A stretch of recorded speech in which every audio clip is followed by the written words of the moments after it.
Hello, ladies and gentlemen, and welcome to the North America Gold League Season 2 Qualifiers, Night 2. Tonight we have Top Tier versus Toper Tier, and then the winner of that match will play Danger Close. I am James the Rockstar Grieve. Sitting next to me is Randall Rukio Holcomb. Hey, how you doing tonight, Rox? I'm doing good. Yourself? I'm feeling refreshed. Tuesday was a great start.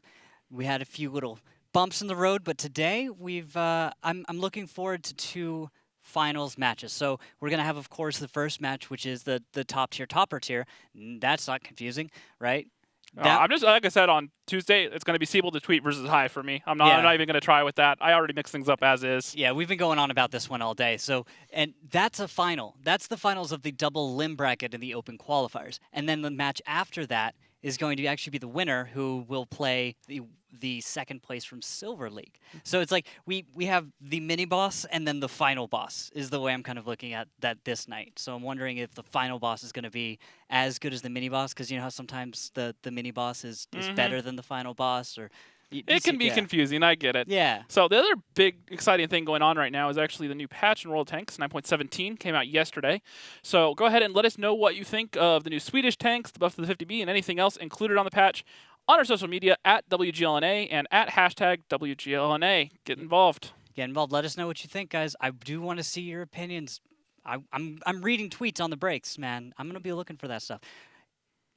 I'm really skeptical, though, of the top two tier 10s right now. Well, I've seen one of them played by one of the players playing tonight so far, and it looks like it could be pretty scary if they can get it in there. Okay, so there's a big if there. So maybe we should wait until we see something in battle, right? Yeah, I want to see if they can force it into a fight. It's one of those situational tanks, so it's just kind of like artillery or a big tank destroyer. If you can force it into being a good spot and the other team plays into it, I see potential, but it's one of those giant ifs. Okay, so let's take a look. Actually, we skimmed over a little bit of this before, but take a look at the bracket up till now.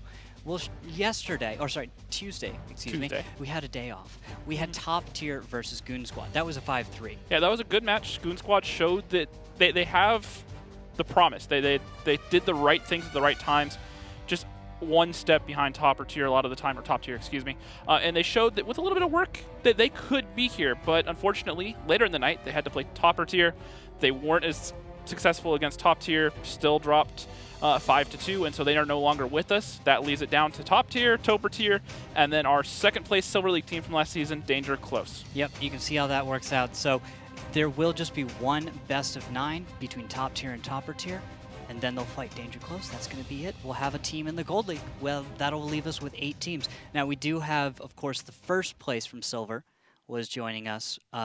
Good game. Good game.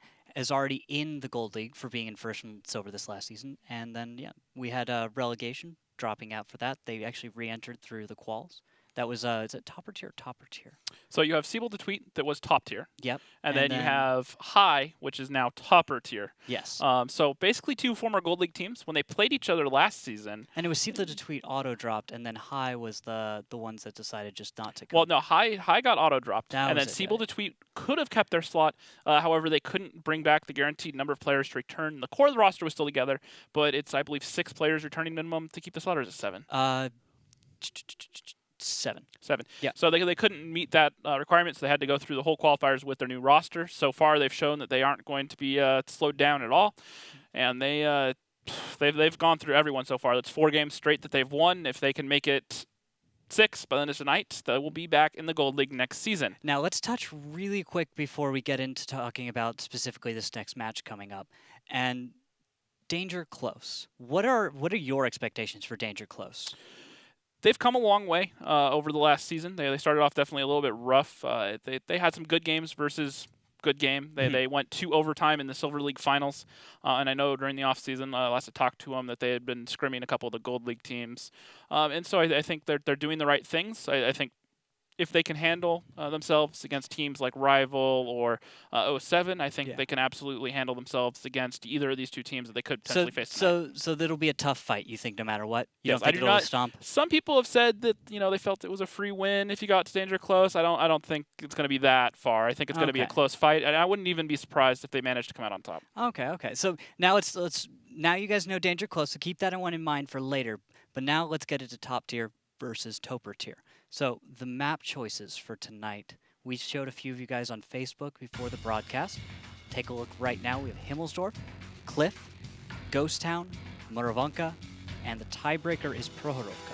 Now, a fun little note tonight that that'll bring up is if Prokhorovka is actually played as the tiebreaker, the rule is that I believe Cliff will be the tiebreaker for the next map, if that happens. That's to prevent a team playing tiebreaker back to back. Okay. And we'll see. We'll talk about that again, of course, if it comes up. But Himmelsdorf, Cliff, Ghost Town, Murrow, Proc. Who do you give the advantage to when you see this? Well, if you look back at the regular season, Siebel the Sweet was definitely the better on the faster maps. Cliff and Himmelsdorf, good bit on Murrow. Or top tier, excuse me, Siebel the Sweet. They changed their name. We got to go with it. When someone does it, I mean, you just can't. Yeah, I had a friend who called himself Bob. He was called Bob, and his actual name is Han. He just has a brother named that, and so he recently decided, I'm not Bob anymore, I'm Han, and you just have to realize that, like, when someone does that, you just be like, you know what? Yeah, but you have to give them time to accept that. You got to give them a little bit of time. You can't turn around and say, this is my name now, and then get mad at them 2 seconds later. Well, I mean, like, you can rib them about it a little bit, but, like, I mean, if they want to call themselves something different, you're just going to get that. I mean, we can't force them back. Oh, could we do that? We could talk to Ute's fault. Yeah. But, yeah, so those are the maps. What are you expecting out of Himmelsdorf? That's a slow start for me. I think that's a way to start this one off and really not get too heavy too fast. Yeah, looking at last season especially, with the changes that Top Tier made to their roster, bringing in Red Awakening, I think that's one of those maps where it's either you have it or you don't. If you've been playing it for a long time and you know the rotations and you can do them very quickly, you have the advantage. And I think High last season were a little bit slow on it, so I think Topper Tier, they still have Blue Mini calling like he was last season, so they kind of struggled a little bit. And like I said, last season when they played Siebel the Tweet, they lost in overtime both times, 4-5. So they've shown that they're a good even match, but it was Siebel the Tweet that managed to edge them out both times. So I wonder if that's going to kind of play into the back of the heads of Topper Tier tonight. All right, well, let's see what they have to say for themselves as we have both teams' representatives ready on the Skype call. Gentlemen, welcome to the broadcast. We have Ali the Persian dude and X-Soldier. Gentlemen, let's start off with X-Soldier. X-Soldier, you guys have come through undefeated so far in this. What do you guys have to say for this team that's coming into the Gold League? Is this the old Top Tier ready to happen all over again? Yeah, why not? I want to see myself at the finals again, especially with this group of guys. What about this group of guys? What makes them so special to you?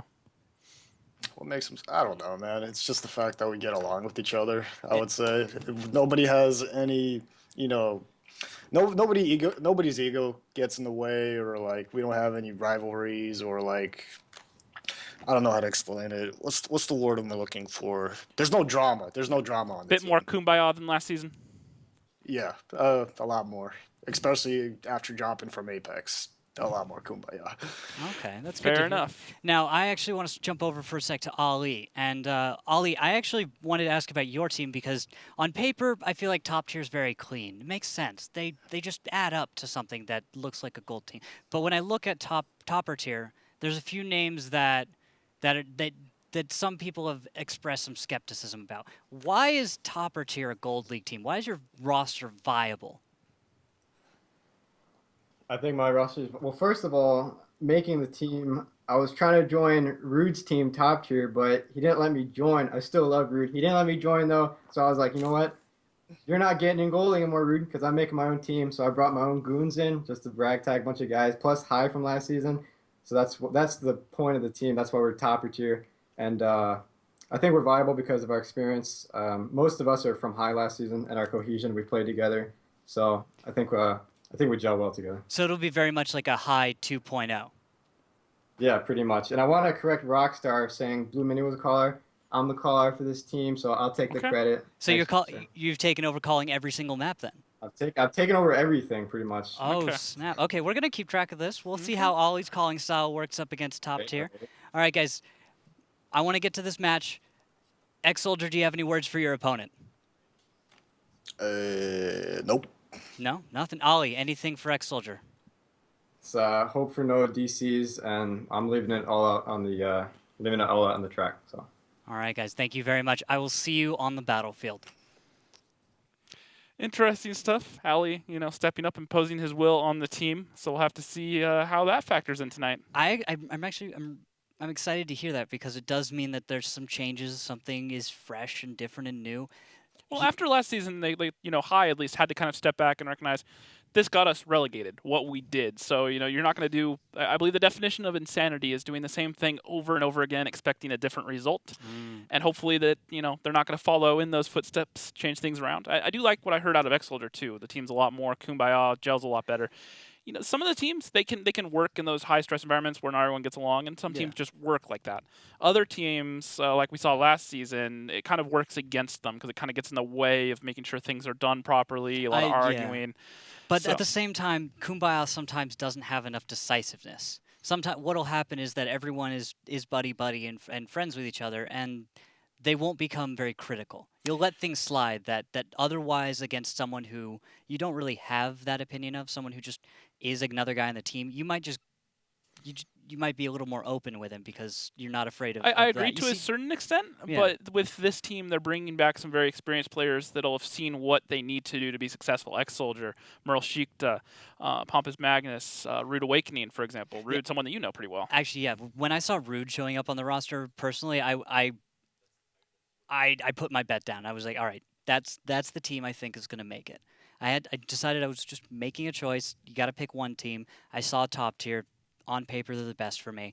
And Rude Awakening, after the way top tier was not last season or even last year, but like well before that, I felt that top tier was a team with potential. You saw the way that they ran themselves, that they had momentum. They were moving forward. They were always going to be improving.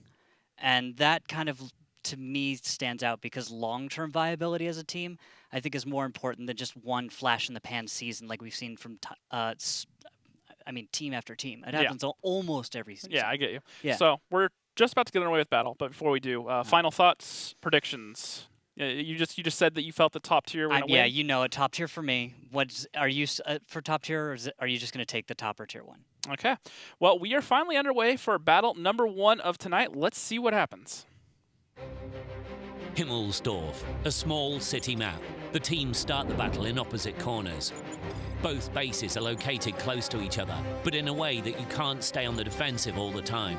The main attack routes pass through the hill, the alley and the railroad, but in general, the attack can be successfully executed through any part of the map. Heavy tanks and tank destroyers with powerful guns run the show here. However, a lot depends on the mobile light tanks. And we are underway onto Himmelsdorf for first map of the night. Top tier, a 113, 250Bs, an IS-7, a Batchat, an FV 4005 Stage 2, and an AMX 1390. All right. What's with that, real quick? The Stage 2. Stage 2, the Doom Cannon. Why? Giant Alpha, hits things very, very hard, especially on defense. You set it up to watch a lane if something tries to push past it. They're going to eat a big shell, and it's in the hands of Pompous Magnus, who is a player we saw play the grill all last season, constantly put up high damage numbers. So I expect to see him make those work.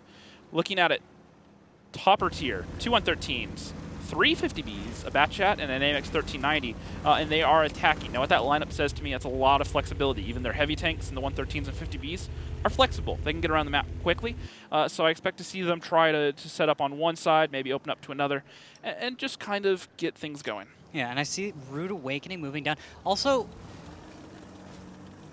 not a lot of spotting happening here. That is... Oh, there we go. We have Flashland taking 491 up on the banana. So pay attention to this, guys. We actually have first-person view. This is exactly what Blue Mini sees right now. I love how you just gloss over that one. We have first-person view. Yeah. We can see what the players are actually doing now, guys. This is the last patch. We got an update. We can now see... In addition to our normal observing, we can see what a player is doing and what they're watching. And look how he's working this. He's looking for that cupola on the top, same as Flashland. They're both in 113s, but so far... And there we go. We have a push in. 50Bs moving around. 113 should be going down. This 50Bs have Fixer reloaded down. He's just getting focused out right now. A lot of shots bouncing. 1,200, 1,600, one more shot, and he will go down. First tank down for top tier. Topper tier looking good with a very decisive push. All right, that is one heck of a way to start this one off. From here, it can slow down. There is room for top tier to bring this one back because they still are fine on hit points. They're ahead, in fact, on hit points over topper tier. Now, with La Cucaracha Blue moving around to get a flank onto Pompous, I wonder if that 1390 might be enough of a distraction. But at the same time, look to the south, and you're going to see Mural in the bat chat, finishing off Flashland. Him moving in on the flank at this exact moment is crucial. I like the play here from Topper Tier being aggressive, but the problem is it's stalled out.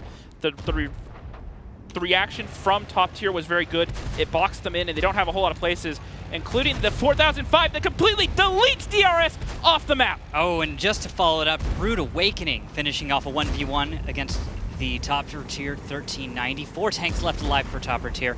They're going to put up as much of a fight as they can, but there's not much left in them. 1670, that's not even a full Tier 10 hit points. Only 3 tanks alive for Topper Tier, 4 tanks alive for Top Tier. Now it's down to 2. It looks like Ali the Persian dude is out of shells. He's trying to get into the cubby there, even though Rude has spotted him. He's just trying to not take damage at this point. He's just, you just got to keep the fight on, man. You never give up, never surrender. Yep, Find Rude, every route to victory. He's getting in the way of Rude right now.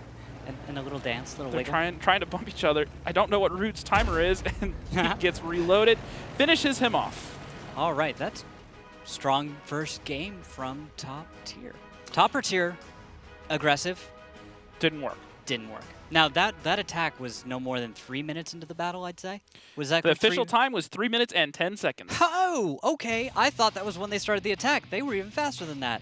Well, it didn't quite pan out for them, did it? Yeah, I do like it out of Topper Tier, though, being aggressive. Normally we see teams kind of slow down, make sure that what they do is decisive, find the intel, spread around. And this out of Topper Tier, they knew what they wanted to go for, and they got the pick. They knew that 113 was stuck there, so they got him behind them and got the tank down for free. Yes. The problem was the rest of the team of Top Tier. Yes. When you decide to be that aggressive and you don't pay attention to the position you'll be after you finish that kill, you're going to wind up in trouble. And that's exactly what happened to Topper Tier.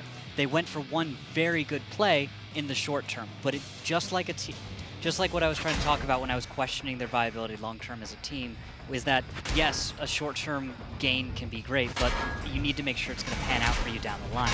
Now, you can also just say Top Tier did a great job at responding to this. Mural did his timing coming around to the south later in this battle in order to flank on the Topper Tier pinch. Well, if you look at the minimap right there, he actually flanked the flank and came in after Ali the Persian dude and Flashland pushed in. That's actually known, if you want a little vocab fun fact, that's called a contra-flank. So there's a flank, and the counter, a flank of a flank is a contra-flank. Interesting. There Did you not go. know that one. Fun fact of the day, everyone. You can pick up a little vocab here and there. Yeah. Yeah. Learn vocabulary with Ruko. Got it. Yeah. Always good to pick up a little bit more knowledge. I like dropping like little nuggets of knowledge, just being like, here's a little thing that just remembered this one randomly here or there. Now, going into the second battle, we're going to be flipping sides. We'll have Topper Tier's chance to defend. Of course, I think most people will agree that you're going to see more success generally defending on Himmelsdorf. It's very difficult to attack. There's most strategies are rather well known. Well, especially with the changes they made to Himmelsdorf 2 seasons ago, the first iteration of attack defend on Himmelsdorf.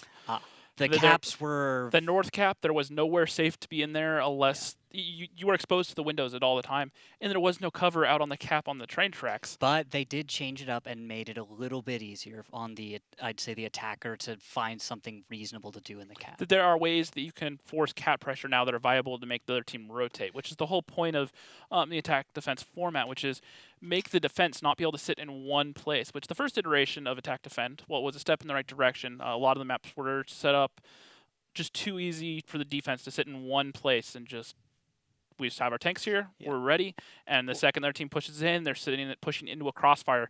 And it's incredibly difficult when you're just trying to change it up like that, because of course these guys will figure out every nook and cranny, every single possible angle. You will see some of that coming up in this next battle for battle number 2 on Himmelsdorf. And we'll go into battle in just a second.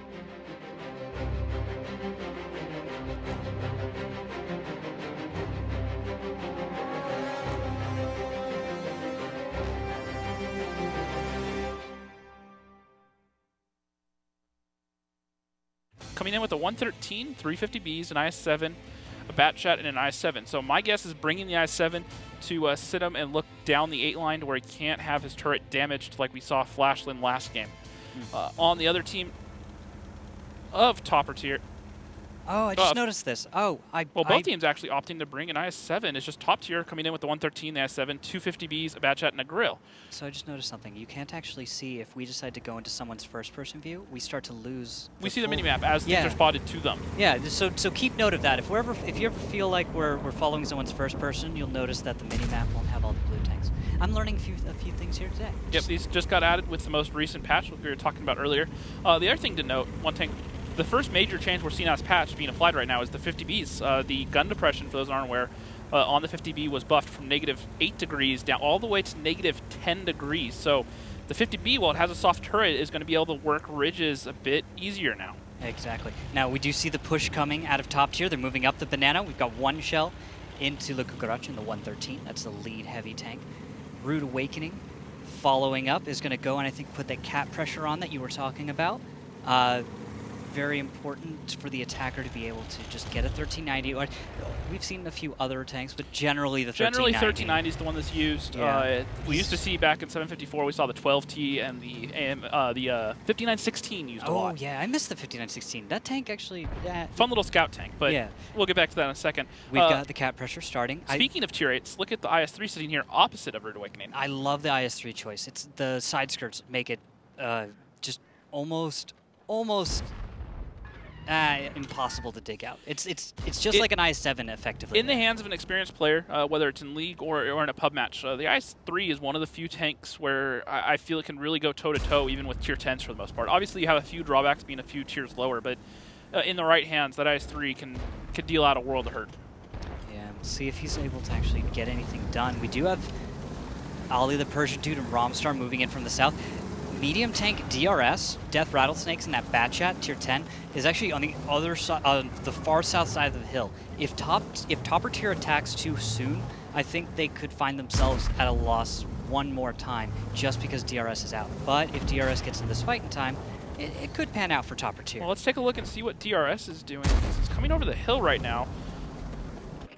Finds Pompous Magnus. That Grill's going to put a shot into him, but he should be able to put him out. But Burrows is there to back him up. He needs to back him up and stay alive. Bounces a shot off his turret, but now they know the Batchat is behind him, and that also means that there's two tanks up on the hill, and maybe topper tier can capitalize on the two tanks being out of position. Possibly. We'll see what they do. I see 50Bs are lining up right now for their south side push in order to get Rude Awakening, the 1390, and his cap points to reset. Although they are backing off. That's curious to me. That says they're going to try something else. DRS is going to go down. That's one takedown, and Rude Awakening will take 148 damage from Tomahawk in the IS-3. Used the HE shell, got the reset onto the track of the 1390. There we go. That was the play we were waiting for. That explains why the 50Bs were backing off. For a moment, I was skeptical and a little bit worried that this was a bad play. 591, though. That's a full pen with HE. Yeah, what happened there was Rude Awakening in the 1390 had the front of his tank just sticking out with just a little bit to where you could see the front plate. Very tight angle, but a little bit of a misjudgment there by Rude Awakening, and a great shot by Tomahawk. Indeed, indeed. We have also the 50Bs grill waiting back right now. What do you think is going to be the next big move out of our teams? Because there's just crossfire or fire being traded right now between both. Well, this is the crucial moment for topper tier. They're a tank down, and they're down on 2,000 HP. They need to find some way to get a tank down for free. The IS-7 down there in the south looks to be the easiest one to do. If you also look at the minimap. That medium tank, that is Miral, I think. Miral coming in all the way behind. It looks like Ali the Persian Dude is just kind of waiting for him. There he is. So Miral's... Is Ali actually going to be able to get a shot onto him and make it mean anything? Because Miral is just now about... Let's take his POV for this, and we'll see what he's going to find. Doesn't notice Ali at first, and takes one shell. Dips himself into the side. Nice quick reaction there. You saw he didn't waste a second, knowing exactly where he needed to go once he found himself in an engagement. Puts a shot into the dirt there. Ali looking for a shot, snaps one off, but takes one in return. It'll happen in a Batchat. That seems to be how it is. If you ever find yourself just in a rush, you're going to put that second shell into the dirt. It happens every time. Yeah, the Batchat gun can be very, I guess you want to call it trollish. Inaccurate. Inaccurate. Let's be real here. It's not the most accurate gun. If it was, it would be really Tomahawk needs to be careful here. He pokes around the corner, lucky to not get tracked. Just sitting there side scraping, he took one shot. If he had gotten tracked in that spot, that could have been a tank down. That would have been game over for top tier. But if you look at the HP, Topper tier, have actually gone back into this and taken 1,000 HP off of the team of top tier, and they still have 6 tanks alive. They have 4.5 minutes to hold out here, and I don't see any options for top tier to get into this fight yet. Well, then let's make some options. So what do you think could be one avenue of approach that they go for in order to make this happen? Because I see, look at how Rude and Delth are moving south right now. They're going to go for Ali. Oh, Tomahawk, that hurts. Okay, you've got your IS-3 at incredibly low health. You can't really do anything with him, and you need to make something happen, right? Yeah, you definitely need to make something happen, and it looks like their answer is going to be shifting Delth around into the back. However, Zitz is going to push around and take out that IS-3. That does open this north cap because it's only Blue Mini in this 1-1-3 sitting in the A4 window that's defending it, and now they can start the cap pressure, and they don't have a lot of tanks respawned. And I don't think Delth, with Miral, they could end up putting some pressure onto that 50B Ali, but I don't think they're going to find anything, and I don't really expect that pushing the south at this late in the battle is going to be that effective, you know? Well, in cap pressure, with Rude Awakening getting on cap as well, it's going to increase pretty dramatically. Zitz did the smart thing, though, and backed off of the A6 corner up in the north.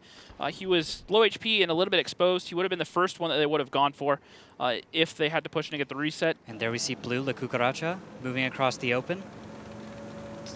Will he be able to make that safely and get the reset? He's able to hit onto La Cucaracha. See, that's not confusing. 2 people with almost the same name on the opposite team playing. Which is why I'm calling them Blue Mini and Fixer Reloaded. It is Fixer Reloaded playing for top tier, and Blue Mini playing. And Blue Mini also going down to Rude Awakening in the 1390. Tanks pushing around for top tier. They should be able to pick up Fixer Reloaded here. A bounce shot off his turret, though. And Zitz from behind is going to be able to put damage into Ali, takes him down. Rompstar goes down to Miral, and all of a sudden, Flashland's it. That one IS-7, he's the last one alive. And Hako squaring off against him. Flashland trying to push into the 5 line, but it's going to be too little too late because the tanks in the north of Delph and Merle Sheikta are going to push around. His gun is turned around to deal with the IS-7 behind him, and it's going to be a matter of seconds before he ends up going down. And top tier doing the smart thing here and actually not even pushing the corner, not letting him get a reset for free. The track shot's going to try to come out here, and actually it ends up being a kill shot instead of a track shot. And that's going to make it 2-0 in favor of top tier. Okay, well, top tier is taking a strong lead at the start. That works. Himmelsdorf going, I said earlier that Himmelsdorf was one of those maps that you have it or you don't, and a team like top tier are kind of expected to really be able to put their foot down on a map like this. And they did. And be controlling, and they clearly did. Yeah. And look at the damage coming out here. Oh man, Pompous in the grill, always just landing shells. I want to call out Miral because I felt like he was in the right place at the right time very consistently. What would you say about Well, that? early in the game, he was sitting next to Pompous when that Batchat pushed over. There was a second gun to back him up.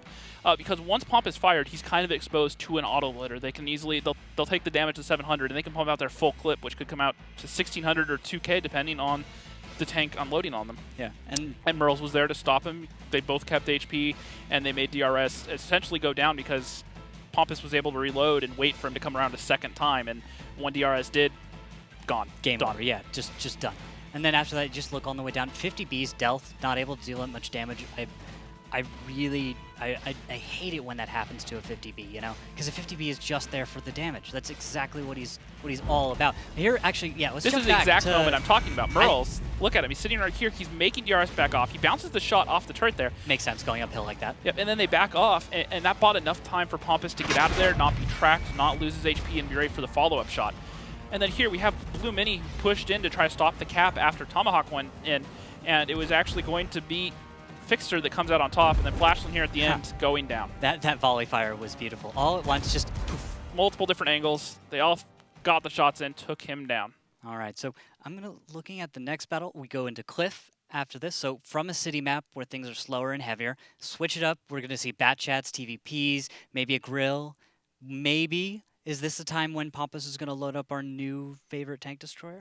We'll have to see. I think it could be applicable in the north on the defense, on right? Cliff. Put it up on that cliff. It's fast enough, certainly, to get up there. Yeah. So I think, getting up there, putting it in the siege mode. For those that don't know, the new Swedish tank destroyers, I believe from tier 6 and up or tier 8 and up. I have to double check on that. But the tank destroyers have what's called siege mode, where you hit X, which has traditionally been hull locked to prevent your tracks from moving. Just like in an artillery. Just like an artillery or a tank destroyer, a turretless tank destroyer already. Yes. You do that, and instead what happens is your tank stops for a second, and it goes into siege mode to where its top speed gets pushed down to 10 kilometers an hour. But by doing that, you get an increased DPM, increased accuracy, and increased camo. So you all of a sudden go from pumping out around 2,600 DPM, I believe, roughly, all the way up to around almost 4,000 DPM. So once again, the drawback is you're extremely immobile. If the other team brings artillery or you're left out in the open, you're Dunskies. The other thing is You can being also that slow, once you're spotted, because the overmatch changes were dropped from this patch, at least temporarily, the armor on this tank destroyer, I worry about leaving it a little vulnerable, very similar to a grill. So, because what you have is you have that one little layer of spaced armor on our tier 10 tank destroyer in the Swiss line, and that's about 10 millimeters, I think, of armor. But it doesn't matter against something like a heat shell or pretty much a heat shell, actually. Yeah, heat shell and HE shells, or HESH, for example. It'll stop those from going through, but anyone firing APCR or AP, even with the additional space armor, it's not going to be enough to stop most shots from penning. Yeah, it'll help in the sense of if you're just barely off of the overmatch, like if it just barely makes it into getting the pen, I think is when you're like, okay, that's where you see the difference made. Okay. Right. Well, we are ready to get underway with our second map of the series. It is 1-1. Let's see what happens on the next map. Cliff, the most dynamic map in the league. Battles on Cliff always turn into desperate double-edged fights. Teams start from the same spots as they do in standard battles. The first base is located near the defender's spawn point, and the second is at the bottom of the hill. Sometimes teams split their forces and send several tanks through the 1-2 line to the left of the small hill, but usually both teams play at the center. The attacking team can send one of the tanks up to the lighthouse or behind it. Fast and quick-firing vehicles are better suited for this map, mainly medium tanks, including tanks equipped with autoloaders. Well, we are underway with our third round of tonight. The lineup's coming in top tier: 4 Bat Chats, a TVP, a Grill 15, and a T-54 lightweight. So no Swedish tank destroyer just yet. Looking at topper tier, it might have been risky. Also, 4 Bat Chats, a TVP, and an RU-251. But I agree, it definitely would have been risky. Yeah, it's actually 5 Bat Chats at top tier, but yeah. Yeah, and because it's like, It would be largely unproven at this point. They won't have had time to really scrim with it except for last night. And Pompous just doing the climb in the back. This is the climb we were talking about out of Pompous. If he had been able to get up here in the Swedish tank destroyer, enter the siege mode on the top of this hill, somewhere in the back, it could have been really interesting. And once again, now the drawback and benefit here between, say, a Grill and the Swedish tank destroyer. Yes. The Grill, huge gun, high alpha. So anything that just peaks once, he is going to slam for 750 alpha. The Swedish tank destroyer only hits for 390. Yes. However, once again, that DPM, though, it pumps out so much damage. So if you push around with a bunch of Bat Chats, if you don't get the cover right away, he is going to slice them to pieces if that had been the case. However, it's not what they did. They stuck with the Grill. So we'll have to see what teams do down the road. There's the blind fire coming in on Pompous. So Pompous, as always, in every Grill seems to have this one down pat, is hide behind this one rock. And when they blind fire, you're going to be just fine. And we're just going to watch Miral take his little mountain goat path up the back side of the cliff hill. This is the way that you get up if you want to be perfectly safe. If you're in the north and you want to be perfectly safe, there's one mirrored exactly on the opposite side. Not so much mirrored in the sense that they're the same path, but the same option is in the south end as well, which is what we just saw DRS and Ali the Persian dude accomplish. I like that shot coming out of Miral. He's able to get ahead on damage, but now in a 2v1. Oh, backs up too far, takes a shell into the back from Gadarin, and he's going to have to dip out of this one. Fighting here is not going to go in his favor, and he does not have the support. Now, one thing to remember, this is a map that, and as I say that, Blue Mini actually gets the better of Rude Awakening, excuse me, gets the better of Blue Mini, not even taking any damage. Ouch. That sucks. The Grill must have come in there, and Pompous must have pumped a shell into Blue Mini. Yeah, I think that's what went down. I was trying to find his tank, but I think his wreck is lost to the ages. All right. This one's going to slow down. Okay. I'm feeling it right now. These guys are going to be waiting around for just a minute. We're not going to really see a decisive push, I don't think, for, guessing 2 minutes? If they jump on a Miral right now, okay. And they're going to do it. I'm so wrong. And the Goomba, they try, they don't get it. However, they do have the shots to finish him off. It is going to cost Ali 719 HP, but they get the gun down. Oh, goodness. That does even it up 6-6. Oh, goodness. I'm sitting here going, okay, these guys look like they're going to slow this one down. There's no way they're going to push Well, forward. the problem is look at the mini-map right now. Look at the angles that they had. No one had an angle to support Murals on the backside of that hill, including Pompous in the grill. So really, it was just the 2 shots he took from Murovanka. There was no return fire, really, outside of it. A 1-for-1 trade, but when you have more HP, you can trade shot for shot, and you'll come out on top every time unless you start missing shots. Can't argue with that. Ali, the Persian dude, is actually doing the Mountain Goat around the backside right now. To get down? Or Yeah, to get down or to try to get back around on top safely. Oh, because he doesn't want to get down on the north side, of course. Now, those that remember last season, it was that exact spot right there where he actually ended up killing himself last season in a match. This time, not making the same mistake. Didn't slide all the way down. Learned his lesson. Learned his lesson once. What's next? Topper tier is behind in hit points, though. They're behind in position. I think they've been peeking out a lot, and outside of Murovanka, no one on top tier has taken any damage. Well, top tier, like I said, was peeking out a lot, and there's Tomahawk. That's the first move. This is where our next serious action could take place. Tomahawk going on that low ground, moving around. But I don't see enough of any real support from Topper tier to make that work. Usually you would have some tanks in where Flashland is. You'd have 2 or 3, not just Flashland by Well, and the thing about the TVP is it's really a support tank more than anything because it doesn't have enough alpha in the clip to kill anything by itself except for tier 8. You can see right here, this is Ali the Persian dude's first person of some grass. So what he's doing is he's looking for the outline as he can through there.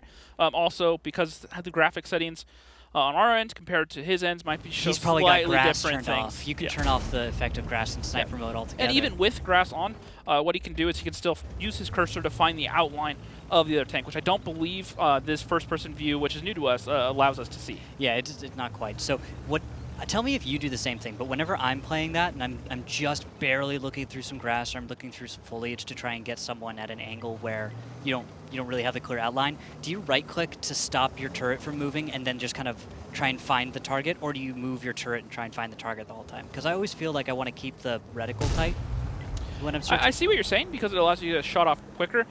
Personally, I'm one of the ones that just keeps searching with the crosshair just to find the angle because until you know that exact angle where you can hit them, sometimes it's a little bit harder to do the right click and move the tank around because it's a lot less accurate. Fair enough, yeah.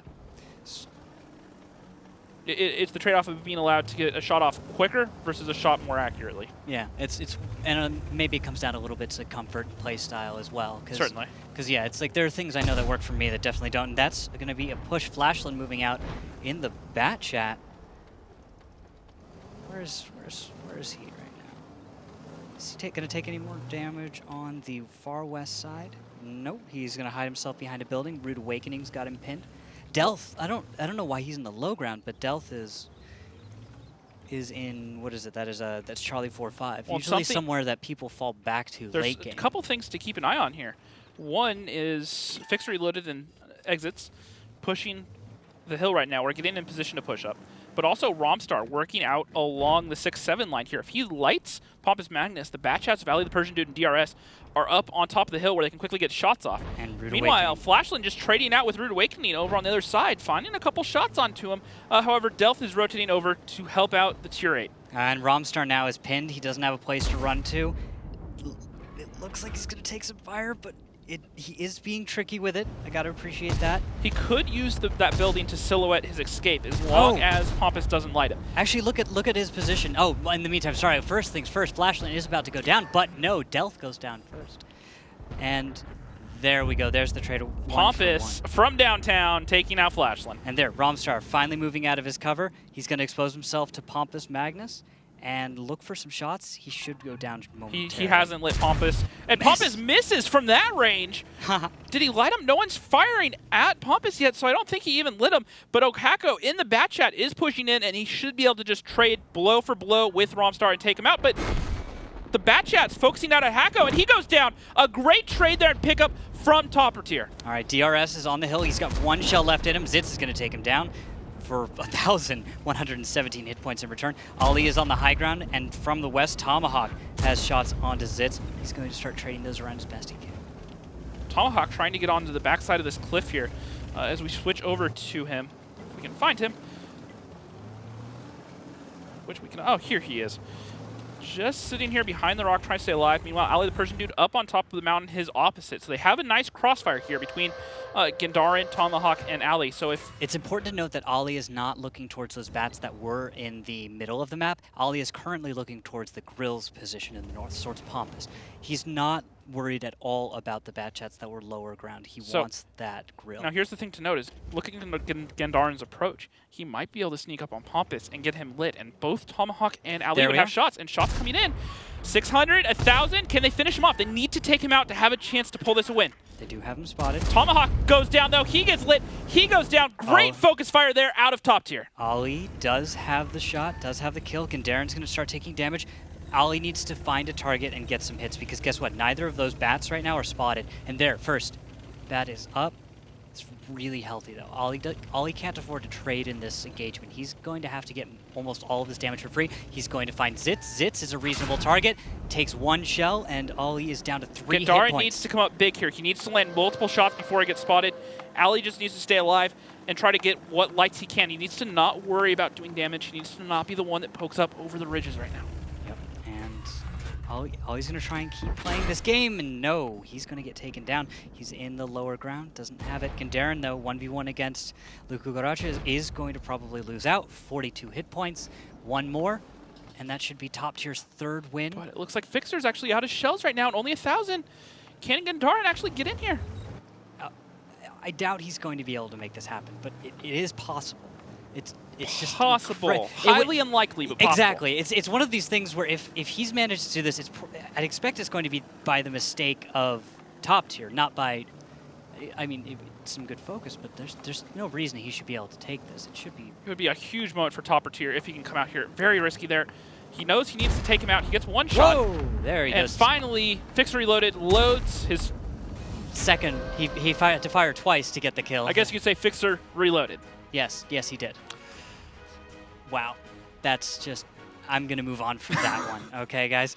That's Battle 3. That's 3 up. I was putting my bet on top tier. On paper, they're the more organized team, and in battle so far, they're pulling it out. Like, even when you can tell that top tier has a real chance, that even has the upper hand for a moment, you can see top tier does not let them keep that. They do not allow themselves to be in... Like, they don't let themselves, they do not allow themselves to be dominated for any extended period of time. Yeah, they find a solution. Even when they're defending, they make sure that they put themselves in a better position. They know that they may trade some HP, lose it to gain a better position. But once they have that position, normally it's they have a nice, firm chokehold on the other team, essentially. Yes. Looking at the stats, damage across the board, though, was okay. I'd say. I don't think anyone really surprised me with their performance. Ali, when he moved forward early in the battle on top of the cliff to get the kill on Mural, which we're about to see how this went down in just a moment. Mural played his position well. I think he deserves to be commended for that. I think that Topper Tier did an excellent job at getting rid of him. The mistake from Mural was not getting into a position that was better protected. If he had backed around back onto the left side instead of over onto that ledge, or almost abandoned the hill altogether. And then Romstar here, look at this. Now Akako does finish him off, but he takes a ton of damage in the process and ends up going down. Yeah, and then you see all these positions we were appreciating earlier from Topper Tier. We're all just taken down one by one by one. That was what was painful to see from a Topper Tier perspective, was that you had the correct positions, you had the crossfires, you had everything ready to execute.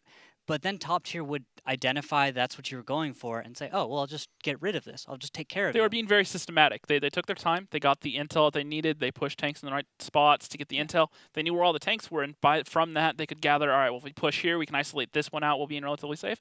And they traded some HP. It was a little bit sloppy, but in the end of the day, outside of Merle's, I think they played it pretty well, and they managed to walk away with the win.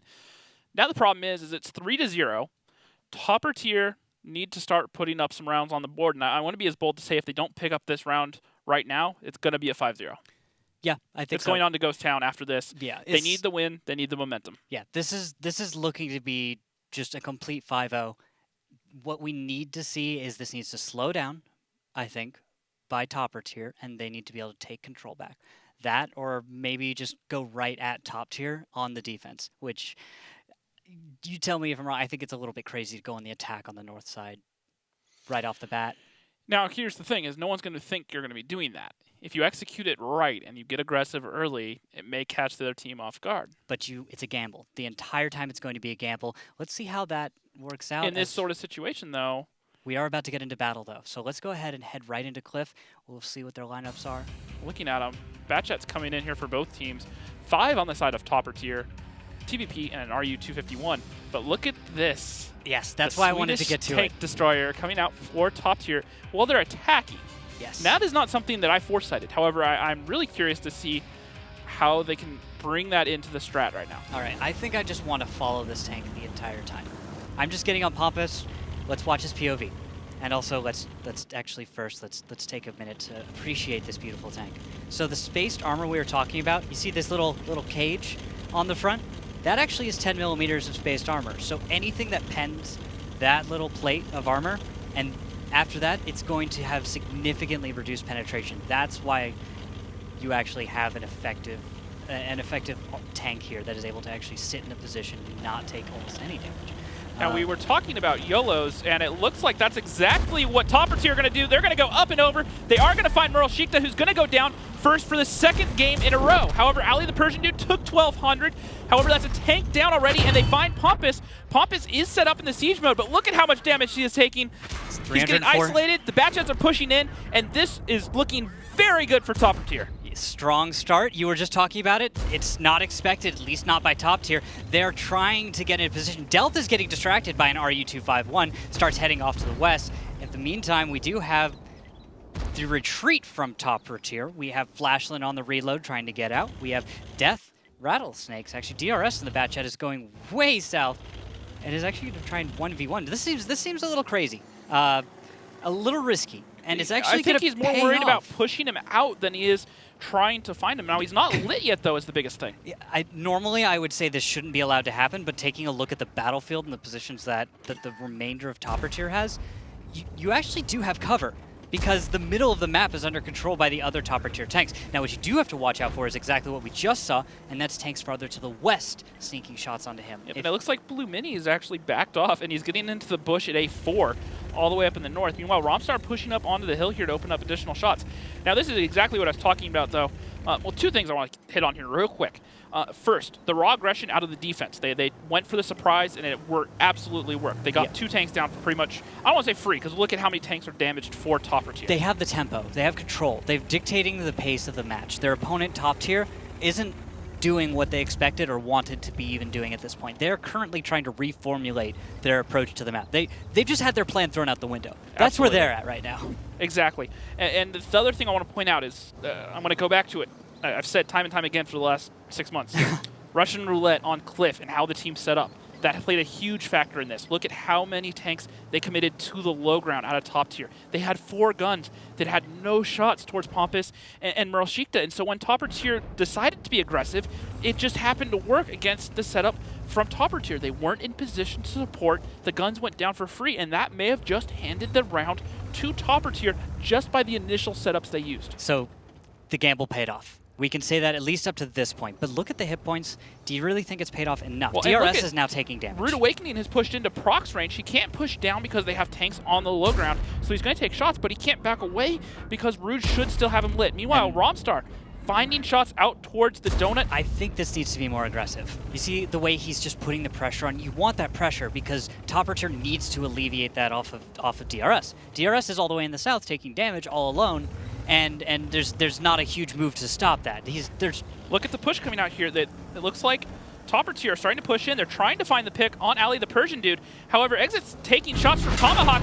He gets deleted. Flashland picking up the kill there. However, they do trade it out for Ali the Persian dude. I'm not sure that was the smartest move. They paid over 1,000 hit points just to get into the engagement. Now we've got Gracha going down. Delth taking a lot of damage as well. He's having to just retreat, and at the same time, the other Batchat from Topper Tier, Hako, is on the way into the fight. Okay, that was just that.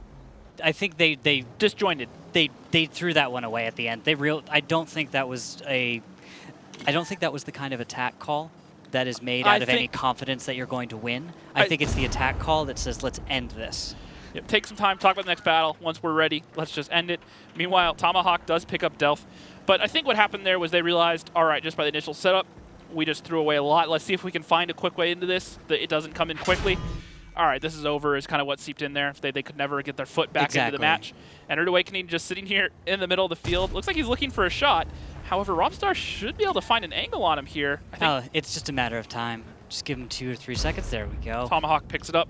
And that is going to make it 3-1 in favor of top tier. So right when I say they need to win a round or they're done, they win a round. So predictions come true. Now let's see if they can follow it up. They've gotten back into the match. It's 3-1, just like you're saying.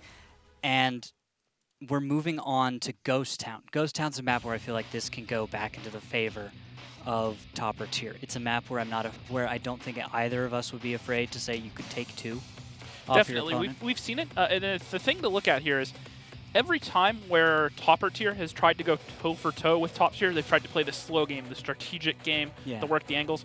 Top tier has clearly come out on top each time.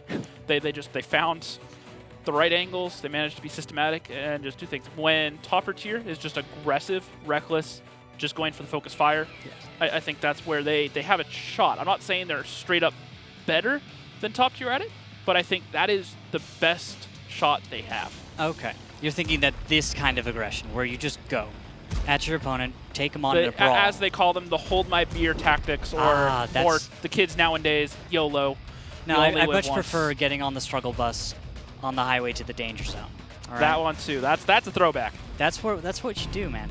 You just hopping on the struggle bus, man. And you know what? It was a bit of a struggle to start this match, but I think they're going to get where they're going. So, next battle, Ghost Town. You've got yourselves back into the match.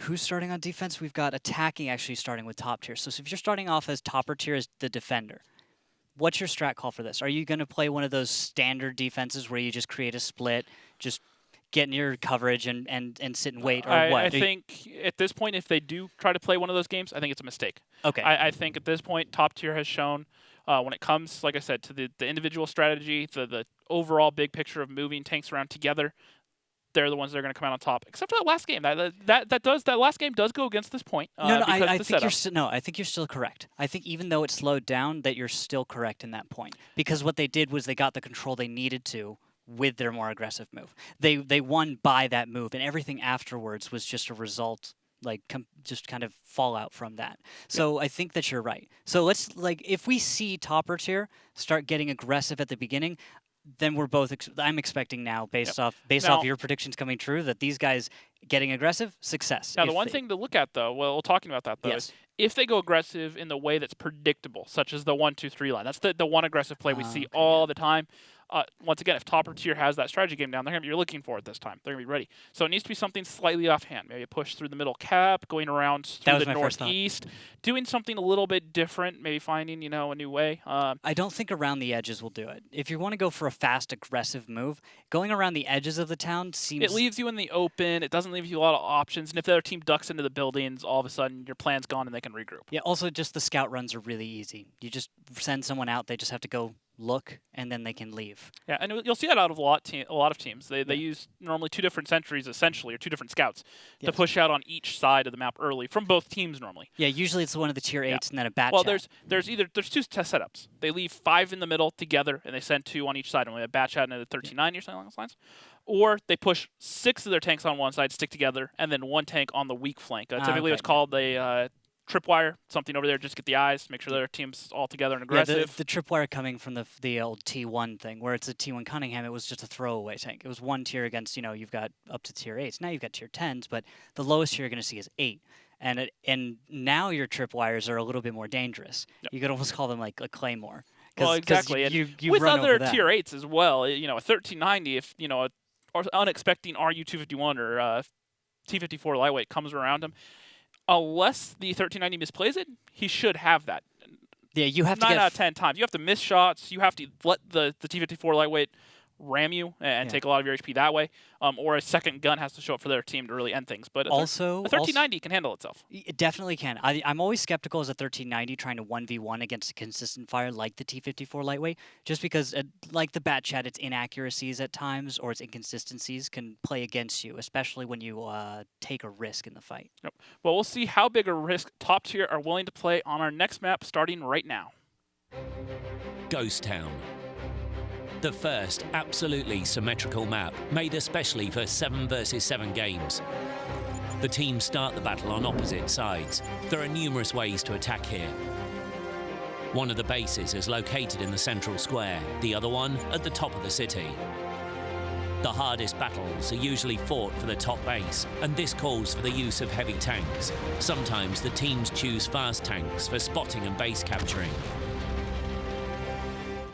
We are on our way with battle number 5 on to Ghost Town. Lineups coming in. Top Tier, a 113, 250Bs, an I-7, 2 Bat Chats, and a T-54 lightweight. I like it. Topper Tier, Toper Tier, whichever. I'm over it at this. I'm over it at this point. I appreciate your effort, sir. I appreciate the effort. Keep it up, man. Two It is Toper Tier, 1390, you'll get it. a T-57, a 50B, a Bat Chat, a T-10 heavy tank, and Ali the Persian dude bringing the AMX-30, the Tier 9 French Miral. medium. Miral's on an aggressive opening scout run. Let's see. Now look at this setup right now. If you look down at the mini-map here in a second, something that I do want to point out, we're actually in first-person view, so it's a little bit restricted, but if we switch I can give you a mini-map. I can give you a big map. Yep. So if you look at it right now, look at how the setup here. They have the 2 mediums all the way down the south, and then Rude Awakening up here in the north. This is exactly what I was talking about. In the middle of the map, they have their 5 guns together. They're sitting here with Kinda together. Or 4 guns with 5 down, 2 more down the south. So but it's essentially like the that, same but thing. with like, here's your little extra right there. And they could very quickly get together to cover each other, is my point. Rude scouting on one point, you have Murls out on the side, and then Pompous just behind them as cover.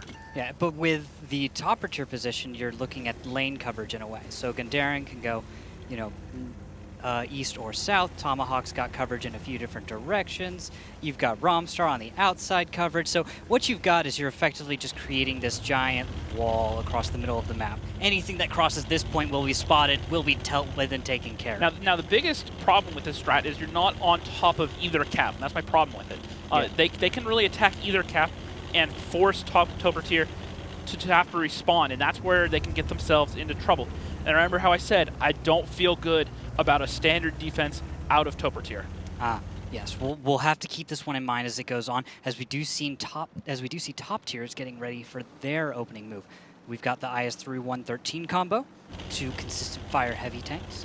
Then we have our 50Bs from Zitz and Delth. You see they're in the kind of in the middle of the formation, so that the IS-7 and 113 to their east, so that those tanks can keep them safe. And then further to the west, we just saw those Bat Chats, Miral and Pompous getting in position. They'll be out on the wings to take care of anyone that is too exposed in that direction. They're expecting to find 50Bs. And Tomahawk taking a couple shots there, down to 1100 HP. He's trying to get out. However, the tank's down in the south for Top Tier, sneaking some shots in there from behind the bushes. And we can see actually a move from DRS. DRS and the T10 is moving farther to the east. If we saw the attack from Top Tier right now, they wouldn't realize it, but they're actually in a strong position. They could continue this attack and another shot going into Tomahawk there, and Gundaren picking up one too. Ouch. Okay, Topper Tier is trying to retake this map. They're going to take the position that normally Top Tier would be able to Normally the hold. attacking side sets up in. And I think that's great for Topper Tier. It's a strong position to be in.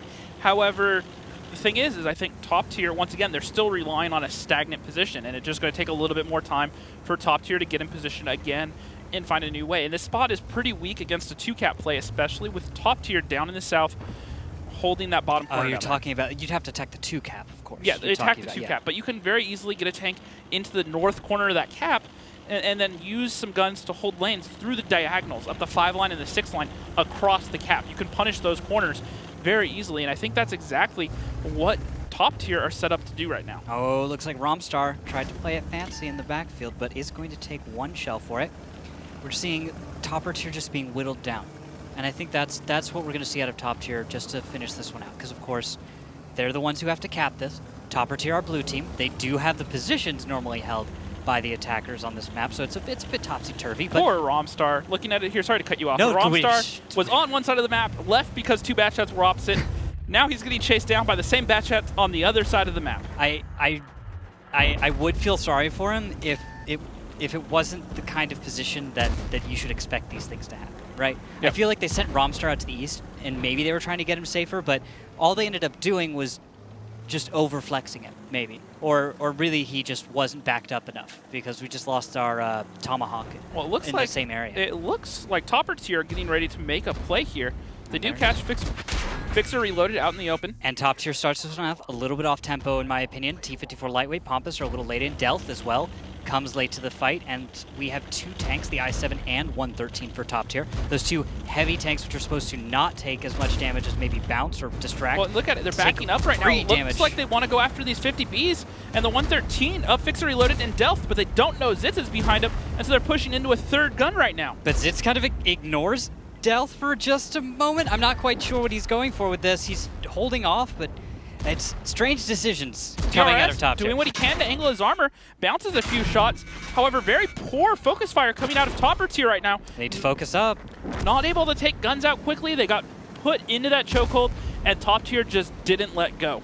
Yeah, that was much better played from top tier. I think Topper Tier had some intriguing moments where they did show sparks of genius, sparks of understanding what their opponent was doing and knowing how to react, but they only had moments, and everything else was not quite there. Top tier was, even though I have criticisms on their coordination and their attack when they finally decided to, it was still faster than Topper Tier was ready for. It was still more organized than Topper Tier was ready to deal with.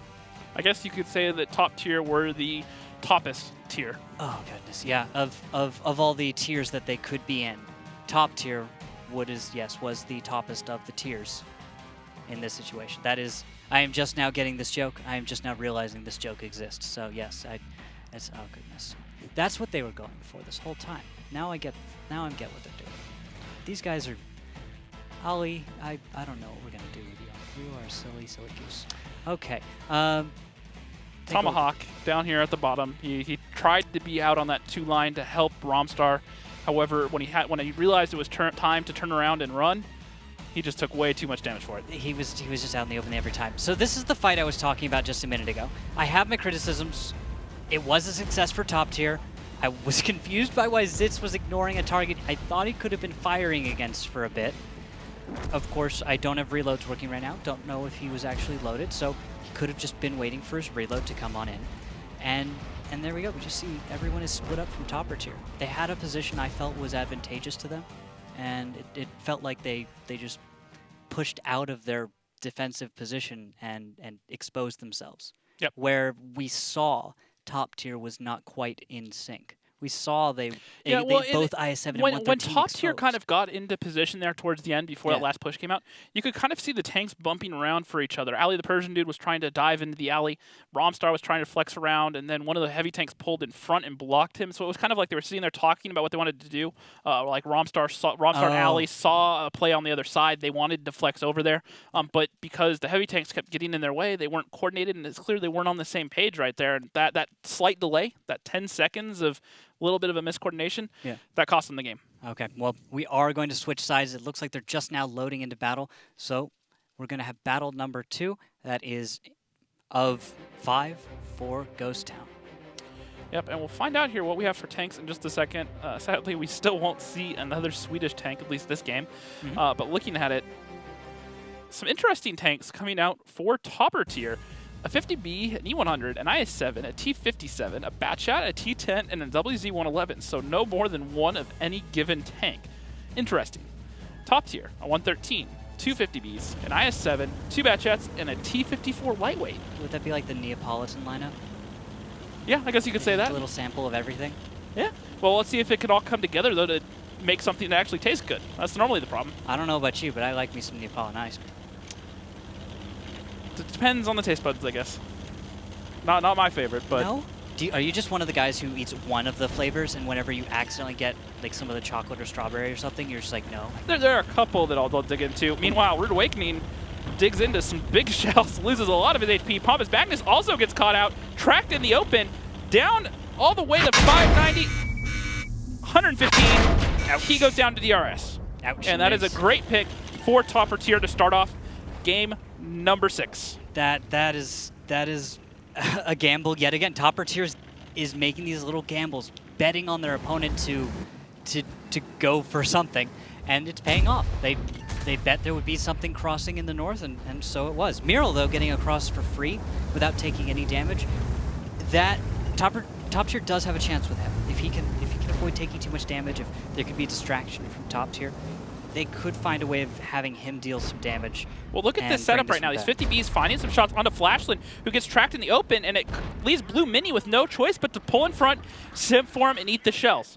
And they're going to make sure Flashland stays alive, but that's a lot of HP they didn't need to lose. Yeah, and even so, it slows them down. Topper tier is entirely exposed. Top tier knows what they're doing and is able to prep for it. Well, look at Romstar in the distance there. He is going to take out Murovanka, and that's going to be a second takedown for top tier. And there it is, the engagement. Tomahawk coming around the corner.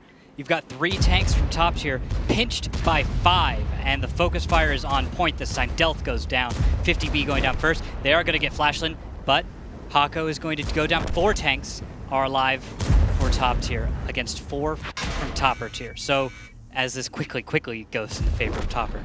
So, like I said, aggression on Ghost Town favors topper tier. I felt that they were the team that just has that slightly bit better offense or just overall aggressive play style, and that showed here. And they great early pick onto Pompous, trying to do something maybe a little bit too aggressive, pushing out to that 0 line. Got to question that play from top tier. I think in this brawl, what I'm seeing right now, Mural actually, by the way, we said he was going to die earlier. It appears as though he didn't.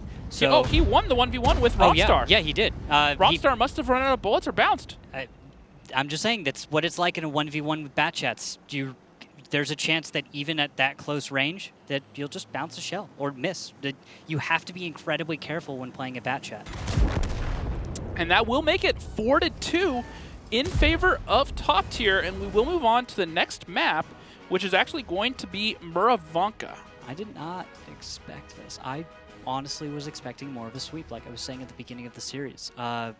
And it's surprising to see that topper tier is able to come out in 2 of these battles now. They do have to win the next 2 straight in a row, and Muro, which that's scary for that's a map that topper tier struggled on last season. I remember a few games, especially when we were doing listen-ins, where they were not necessarily agreeing with each other, I guess you could say, over what they needed to be doing. If you were to politely say, you'd say they have a difference of opinions when it comes to how to approach the map.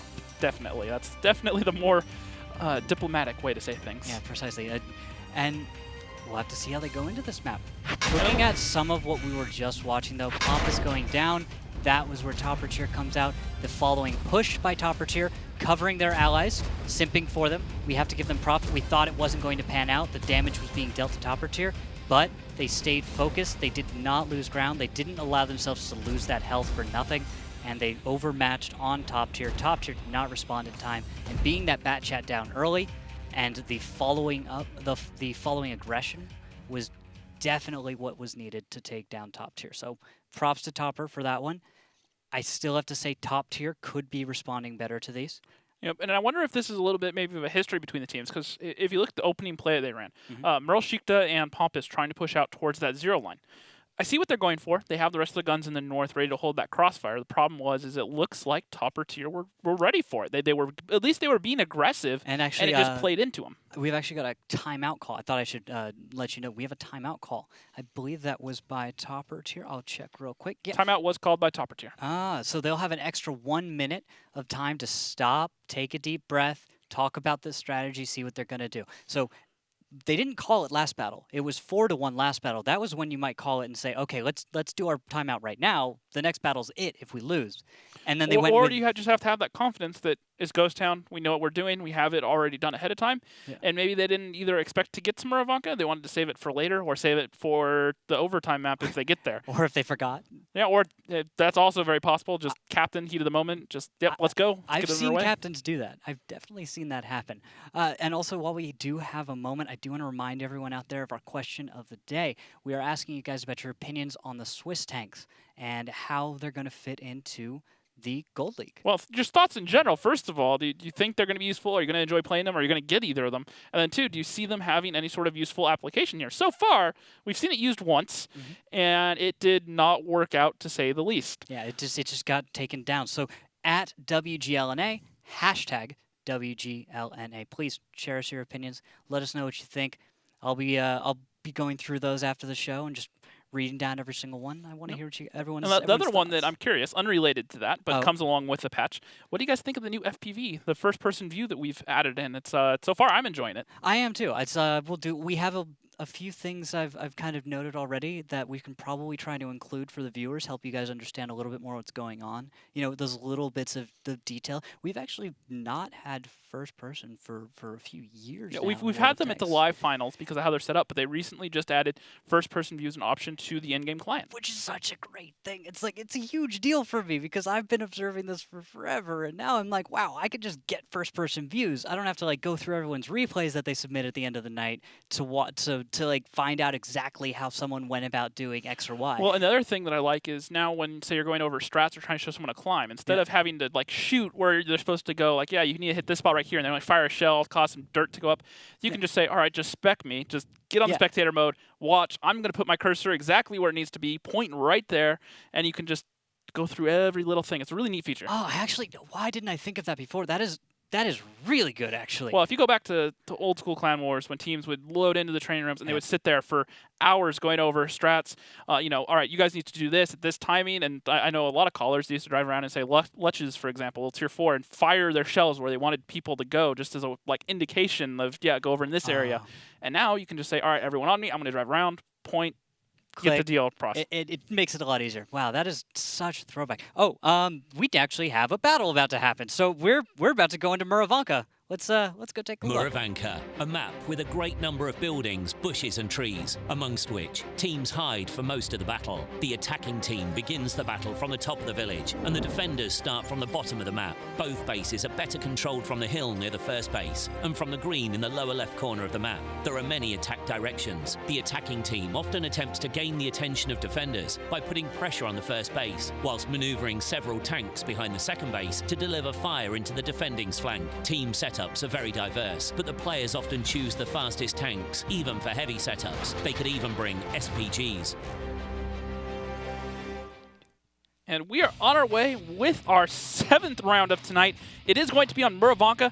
It will be top tier, an IS-7, 3 bat chats, a TVP, a grill, and a T-54 lightweight.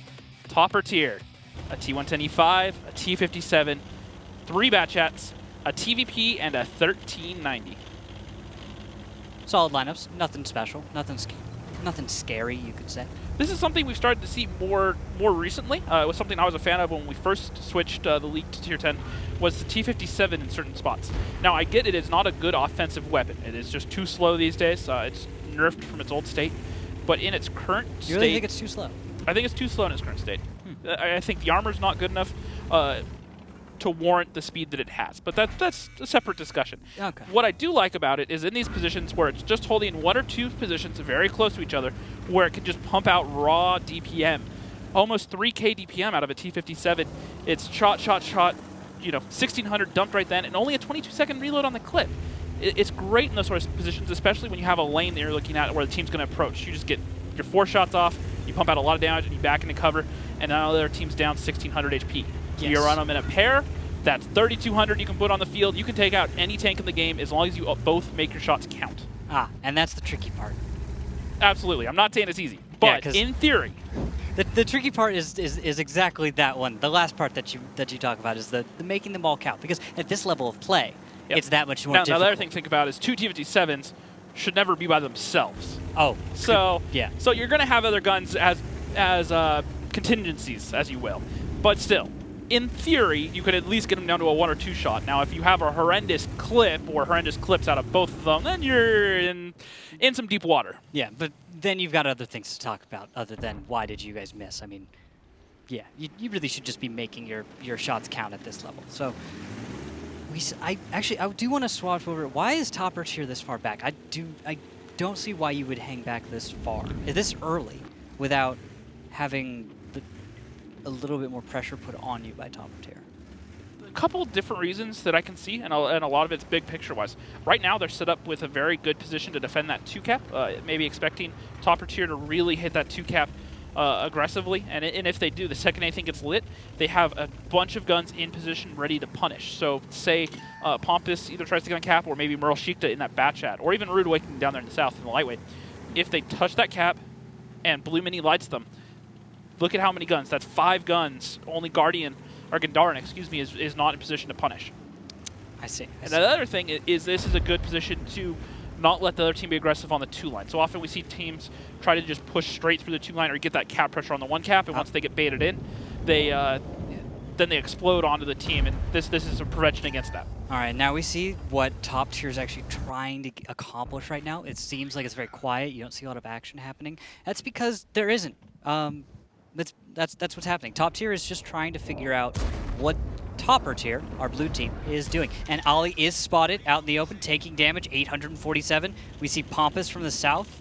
Should be aiming in on him shortly. No, he's in transition. He's in the low ground. The damage... Rude Awakening tracks. Does Pompous get the follow-up? DRS is actually going to simp for him, but he actually spins Ali out. That's the wrong way. Batjets don't cut that fast backwards. And he's going to have to turn it around. The only reason I think he's still alive right now is because at the time he was pushed out of the bush, Pompous was in a low ground. Didn't have a shot. Repositioning. Exactly. It was at the one time slot that he needed to get out of that position and live and have the highest chance to live. I think that was it. Now here's the mind games to start playing. Think about it. Top Tier just found Ali. They found him in a passive bush. Yes. That's one passive scout. Who uses more than one passive scout? Who does it? Actually, yeah, you're right. Most of the time it's not going to happen. But we've seen it before. Don't get me wrong. We've seen it last season. We've seen it multiple times. But you do have another logic, passive. The normal logic is one passive scout. All right, now we can go get on cap. I don't think they've quite figured out that Blue Mini is still sitting here in this 1390. They'll figure it out the moment they're spotted. They'll figure it out in 2 seconds once that happens. They'll know what's up. And yes, it'll take them a second to see, okay, there is in fact a passive scout here still.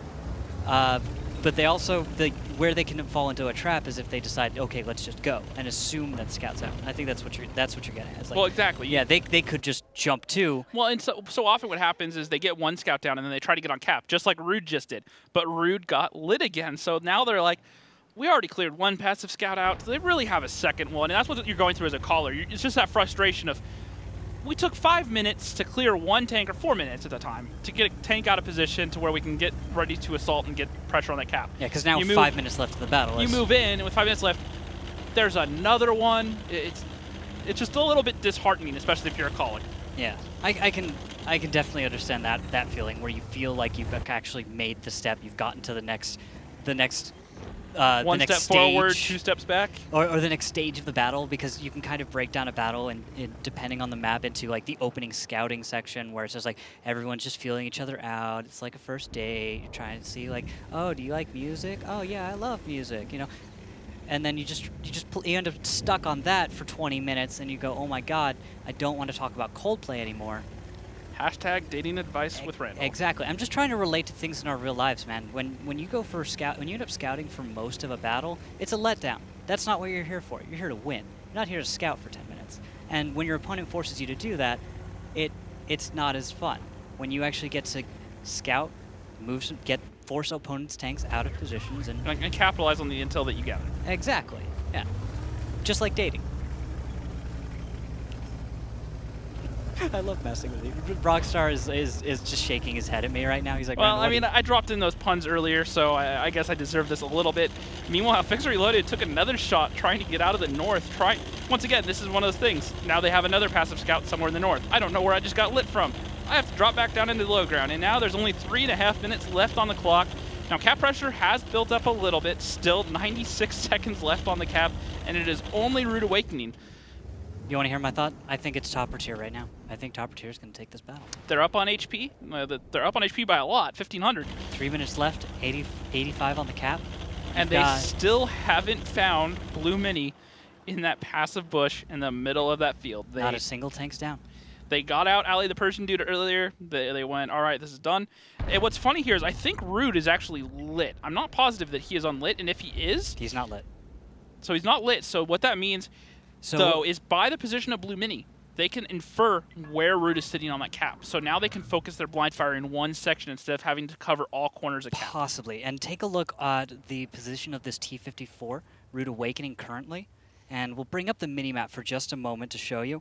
But the angle between this light tank and this light tank, there's actually a bush in the way. So he cannot spot him through that. And that is why Root Awakening currently is not lit. Notice those positions. Well, Blue Mini trying to get the lights. He does light Root Awakening, so he will have to back off of cap. However, Blue Mini taking shots from all sorts of directions finally goes down. Yes, he will go down for that. He has, however, done a great service for his team in that Root Awakening is spotted. Now look, we do have a 1380 and a Batchat Romstar down, whereas top tier has not lost any tanks. So top tier at the same time is going to start pressuring their opponent as they are doing right now. And with that, Root Awakening will live because topper tier is not able to focus on him. Well, and top tier know that they need to make a play because topper tier can simply just wash, rinse, repeat at this point. They can use another tank, throw it away, go get the lights, make sure the resets come in, and they can sit back, let this last minute and 45 seconds draw out. Yeah, this is going to be very difficult for top tier just because they need to land all of their shots. The TVP from Tomahawk catches him out, takes him down, and now the aggression is coming out from top tier. They still have time to get this done. And they they need to go forward. Attacking is really their only option with a minute 28. If they can't get Ali, who is to the south of this current fight, if they can't catch him, he's going to be able to run away, and he's going to be able to burn the clock. Now Death goes down. Ali and Gundaren are still up. Ali needs to be running right now. Gundaren will be going down. If they can take out Merles before he gets around the corner, nope. It's all on Ali. If Ali can get away, which I think he should have left maybe 30 seconds ago and not now. Oh, and he's going to get lit when he goes over. He's going to take some damage. Topper tier's hopes rest on Ali's shoulders. Can he get out of here and survive for another 55 seconds? Merle's in pursuit, but he doesn't have shells right now. No, it's going to have to be it's shots. He gets Stormtroopers trapped. or bust. That's Merles it. is going for the ram.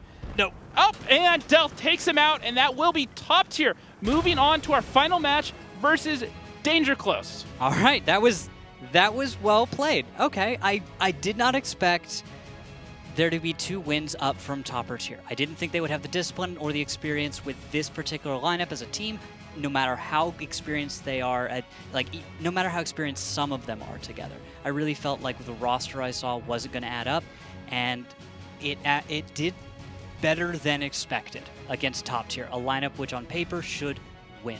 So I have to say congratulations to topper tier for making it this far. I think with a roster like that, they're looking at next season being a team that could enter the Gold League.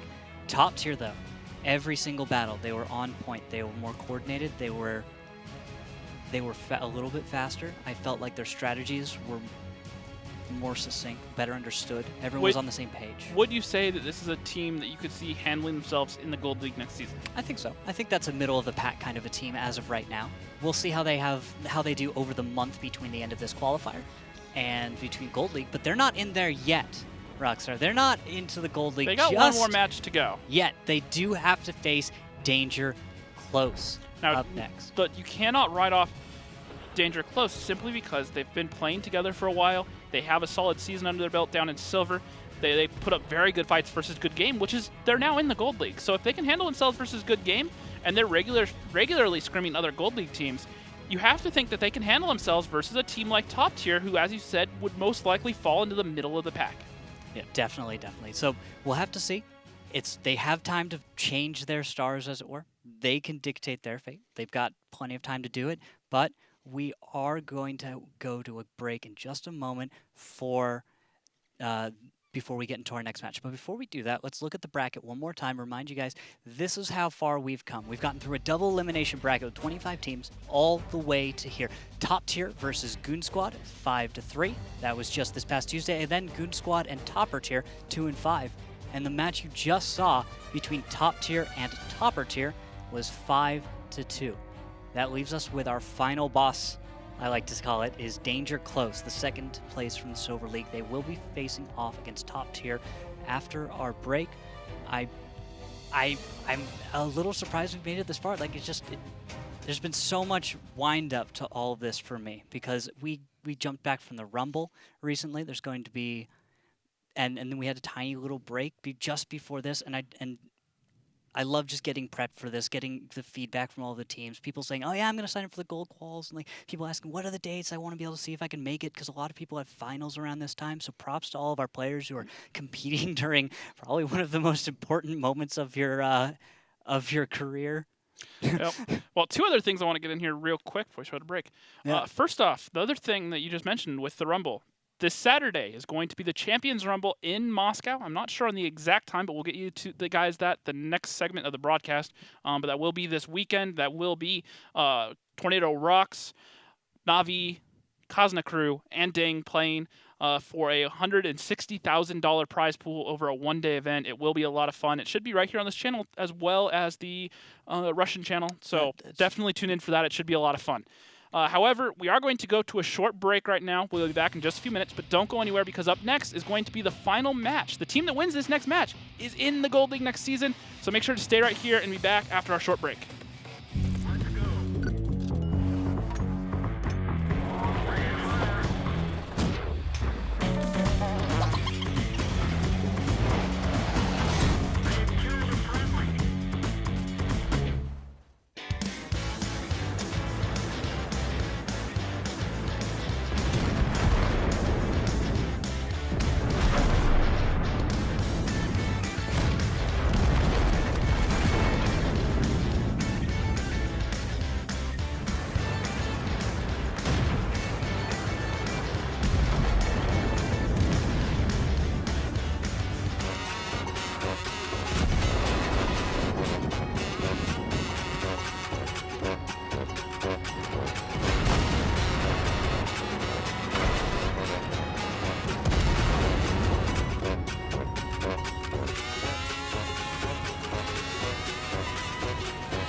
Welcome back to the World of Tanks Gold League Season 2 qualifiers.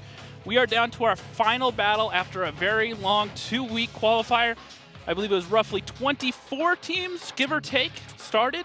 Depends on how you want to cut it. We had a few, of course, that signed up and Didn't show up. Yeah, a few that happened, but it started off a very long 2 weeks. They are here. They are on the final day.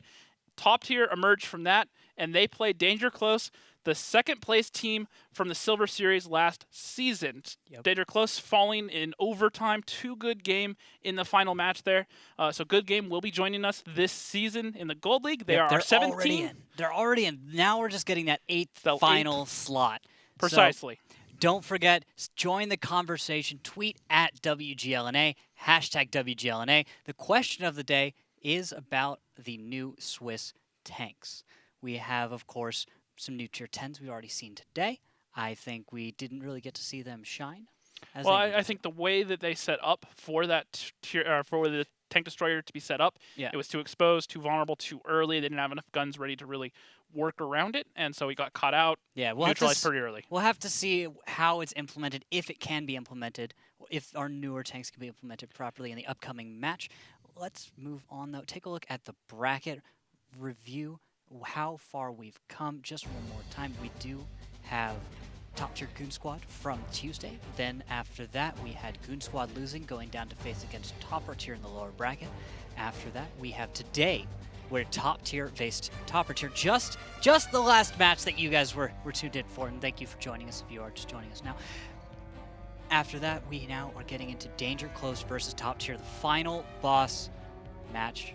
Let's see if a gold team reformed top tier can beat a silver team on the up and up. Danger Close is on the up and up. They're ready for the Gold League. They're hungry. And they have some very experienced players that have been around, such as Silent Demise. He's been in the Gold League, played on the Cunninghams for a while, played on Simp. Silent Demise is so good at this game, too. Like, he's the kind of player that when you see him on a roster, you sit there and you ask, wait, why is this team not already in the Gold League? Why aren't these guys already winning? Because Silent Demise has been a part of most of the teams that have been successful in the Gold League, if I'm correct. Well, yeah, he's been on Simp. He's been on the Cunninghams.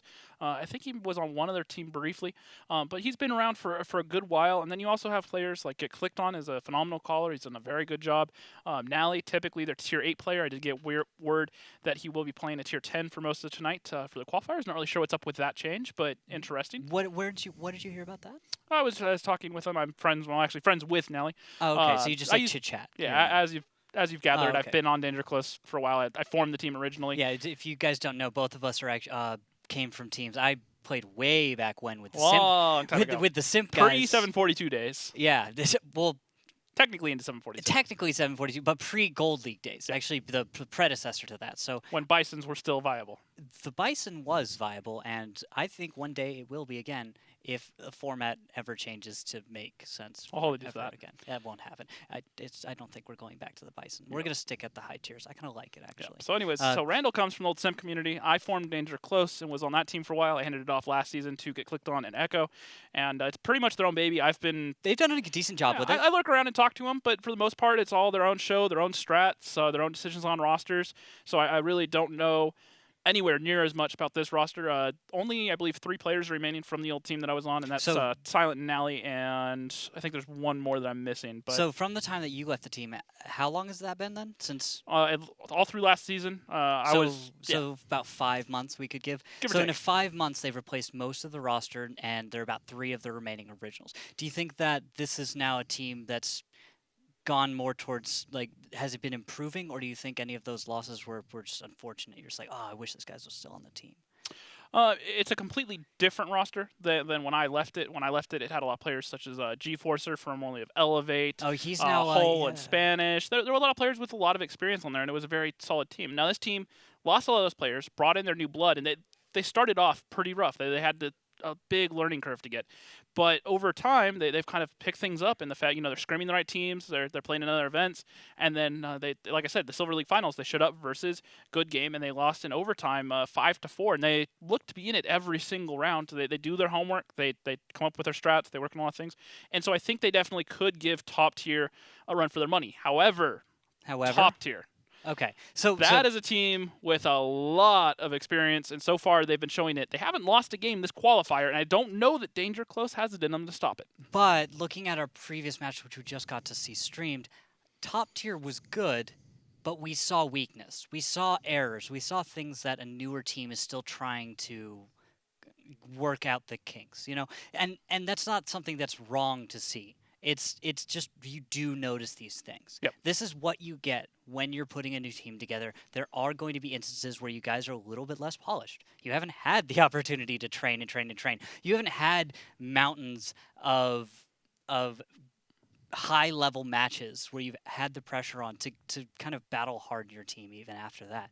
While they do have experience together for the most part, this is still a new endeavor in many ways. Just as the team Danger Close has kind of reformed, so has top tier. Mm-hmm. And that's the question for me, because I want to see how these two teams, which are unknown values, we don't know what level they're truly at. We haven't really zoned in on that. But we do now know what maps they've chosen in the series. So let's take a look at those, because that's going to tell us a little bit more about how this is going to go down. We're going to start up Prok. Very interesting choice there out of both teams. It's actually a map that we really haven't seen top tier play a whole lot. If you remember back in the 742 days, top tier, this was a map that they were very comfortable on, especially with the T-32s. They used to be quite good on Prokhorovka, so we'll have to see if they can really emulate that old top-tier team and see if they can bring that back. Well, I don't think there's any tanks at Tier 10 with no cons, are there?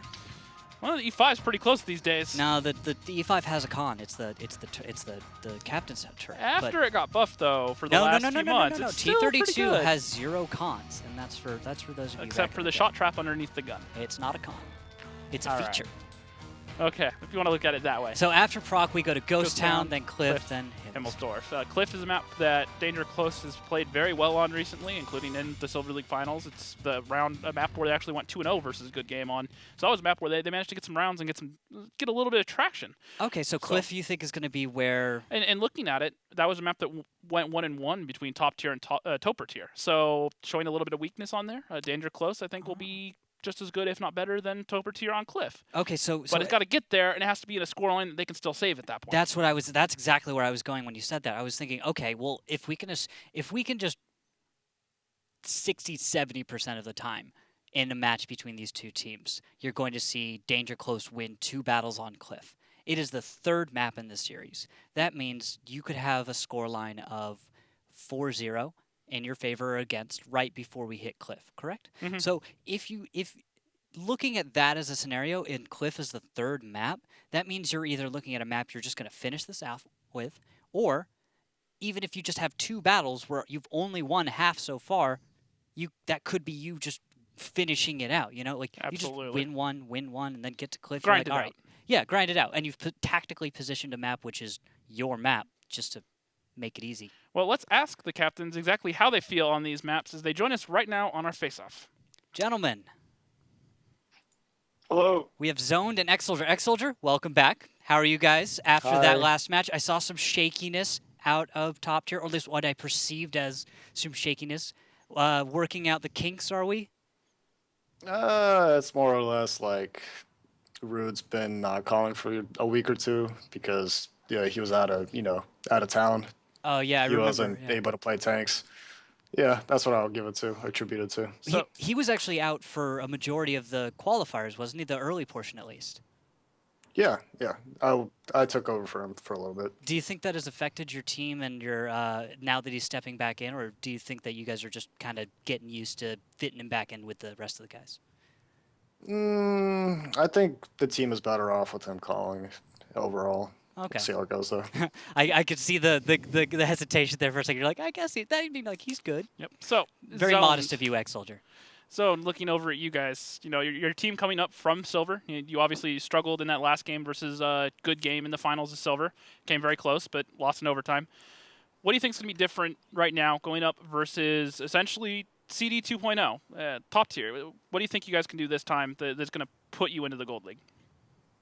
I think the biggest change you're going to see is our discipline. We've been drilling really hard for the entire off season, just going nonstop.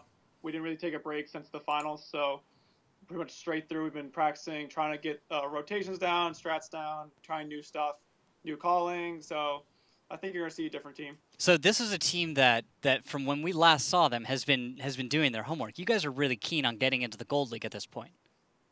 Yeah. Okay.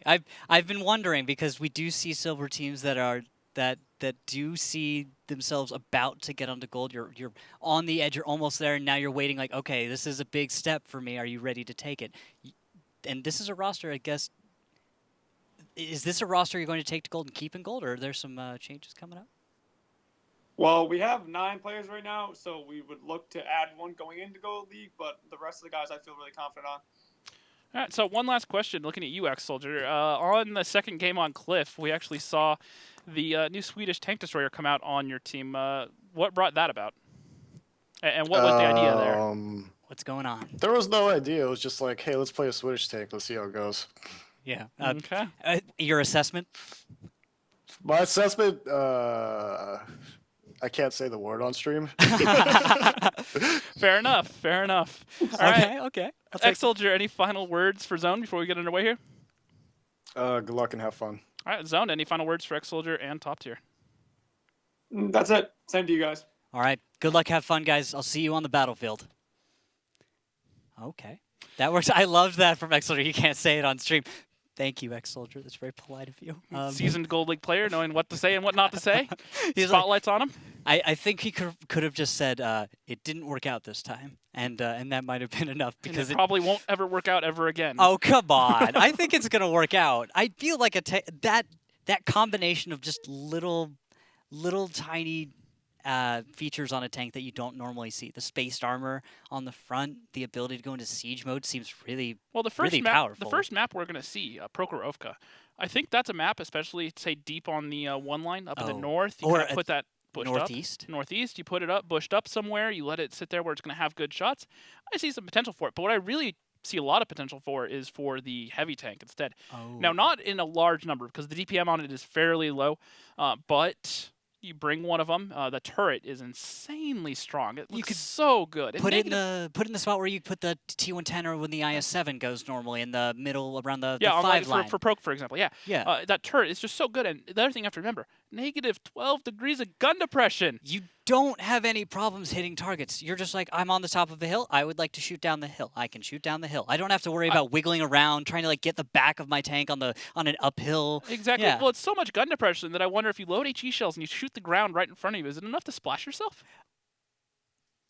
Something I want to test. I remember doing that with British tanks. Do you remember when it used to be a thing? You used to when the British tanks first came out. The way the gun depression worked, there were some ways that you could kind of finagle to shoot yourself with HE. There are actually plenty of tanks that have been made where they actually can depress at certain angles on the side. But I'm kind of curious to see if that could be a thing. Yeah, what's funny is I love it. You can design a tank that can actually shoot itself, and most of the time we prevent that in game. But yeah, IRL you could do that.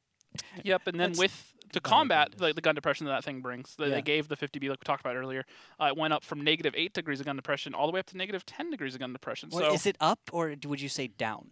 Well, down, I guess. It raised the value to a bigger number, which in turn lets it go further down. I just wanted to make sure we were clear on that one, because it goes up or down. It makes it a little bit more friendly to work ridges, and with the 50B's biggest drawback being the big soft turret, that means less of the tank exposed, and the part that has a greater angle on it. Yeah, and then when they implement the changes to overmatching, that will be interesting for a good while, especially with the tank destroyer. I think will benefit the most from those overmatch changes if they come back around. Swiss tanks overall, and then like 50Bs, T57s, things with curvier turrets or more sharp angles, batch hats, 140s. So they're all getting the buff. Yeah, it's going to be great. It's going to be great to be a light tank and a medium. So, I haven't heard any word about what the status is, how they're redesigning it, and when we'll see it again. But hopefully, it was an interesting concept. But we'll have to see once they make some changes. Wargaming decides sometimes to just hold off on putting something that would have been a part of a patch out. Because that's why it's a test server. You go on there, you see how it works. Feedback came in, and they decided, all right, we're going to look at it again. So we'll see if it comes back. There's a few things that have hit the test server, and we haven't heard of again. One that comes to mind is the icons, or the logos, the tank emblems and the bonuses they give. The sign that I've still heard is up in the air, and they still want to add in. But we'll see. I'm not sure if what's up with those ones, because that whether or not they implement doesn't matter as much to me as it does like the overmatch rules. Because like overmatch is one when they implement it is important to me. Like because that's going to be when we see a major change, and we have to see a bunch of players now relearn a core mechanic to the game. And it's not like it's going to throw everything out the window, but it's going to adjust things that at a high level you have to worry about, because these guys are beating each other with very granular details sometimes. It's not that you made the right move and your opponent totally missed it most of the time. It's that extra 2 degrees of gun depression suddenly turning things in your favor. Exactly. So as we're getting ready for the battle, I'm seeing now, looks like they're confirming everything, so we're getting close to starting our 60 seconds, which as we get into proc, the attackers, it looks like we're going to start with, is it top tier attacking, I believe? It will be top tier, yes, starting on offense. So it's top tier starting on offense. With that, top tier's coming off of a match. They're warmed up in one hand, or you could look at it and they could be getting a little tired. Looking at X-Soldier that last battle, or the face-off, he looked like he was doing well. It didn't seem like he was shaken, didn't seem like he was thrown off. He was ready to make a joke if needed. I think that might indicate top tier's ready to go, and they can start this one off on attack real quick, real easy. Yep, well, I think it's also going to be up to Danger Close to make sure they set the tempo early. We'll find out exactly how they set that tempo on our first map up next. Prokhorovka, one of the first maps in the game. Teams start at the regular spawn points as they do in standard battles. Bases are separated from each other by the railway, so the defending team has to choose whether to send their vehicles to the left side, playing them in the centre, or to the right of the railway, occupying the hill and a part of the village. The attacking team usually attacks the first base. However, the teams often go for face-to-face confrontations, 7-on-7, in the hilly terrain at the centre. That's why both teams frequently use vehicles with good gun depression angles and sturdy turrets. And we are underway with map number 1, looking at the lineups. Danger Close coming in, 2 IS-7s, 3 Bat Chats, a 140, and an RU-251. Top tier, an IS-7, 3 Bat Chats, a 140, a Grill 15, and a T-54 lightweight. Okay, I see the IS-7 going towards the middle, Delth as well. And top tier is going to spread out to start the battle, while we see Danger Close going in what you could call east side. You're going to see Zoned probably in his IS-7. We'll jump over to that. Zoned. A blind shot, well, not even actually blind, going out towards Nally, making the opening scout run in that RU-251. And now Zoned in the I-7 actually was holding back. Notice that. The I-7 staying farther back just in case you saw blitz from top tier. The lineup does kind of say you Well, I think it's not so much he's worried about the blitz. What he's trying to do is he stayed back in the bush so he didn't get spotted by that opening scout run, so they don't know he's still there by himself. Nice. Okay. That's... And we'll see Zoned. Finally making his way to the middle. Hako is going to maybe find Hako in just a moment. We'll see how that goes. At the same time, we do have on the west side, you can see Pompous moving up in the grill. You have Zitz and La Cucaracha are going to be moving up ahead of him. We'll jump over so we can take a look at those medium tanks, see them in their passive positions. And you can see our Bat Chats watching up ahead. Delth, you can see off in the distance, is spotting ahead. But they're not going to find anything. These guys are wasting their time for now. But they don't know that yet. They haven't been doing enough spotting. They haven't seen enough of the enemy tanks. And I do see a Rude Awakening on the other side of the map, passive spotting. And he is just a hair away from all of these Bat Chats on the backside of the hill with Danger Close. So Danger Close is dangerously close to getting spotted.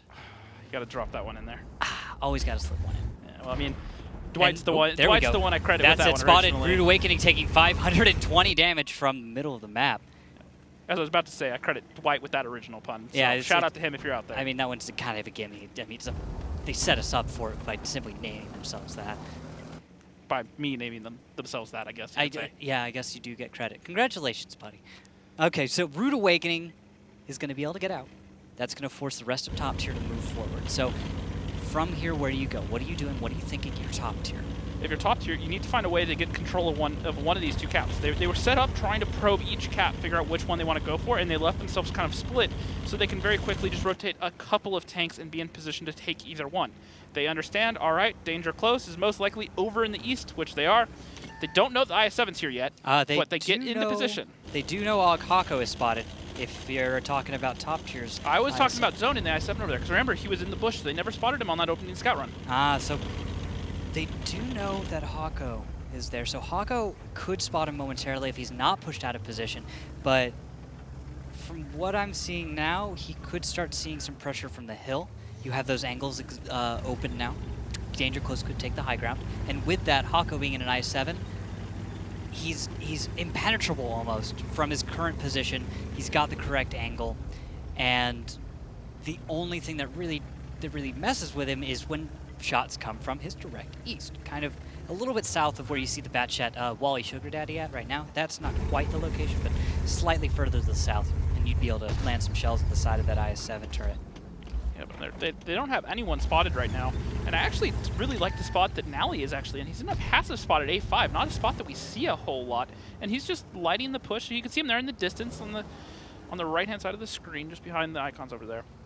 And I'll jump to his position, actually. Here we go. There's Nally.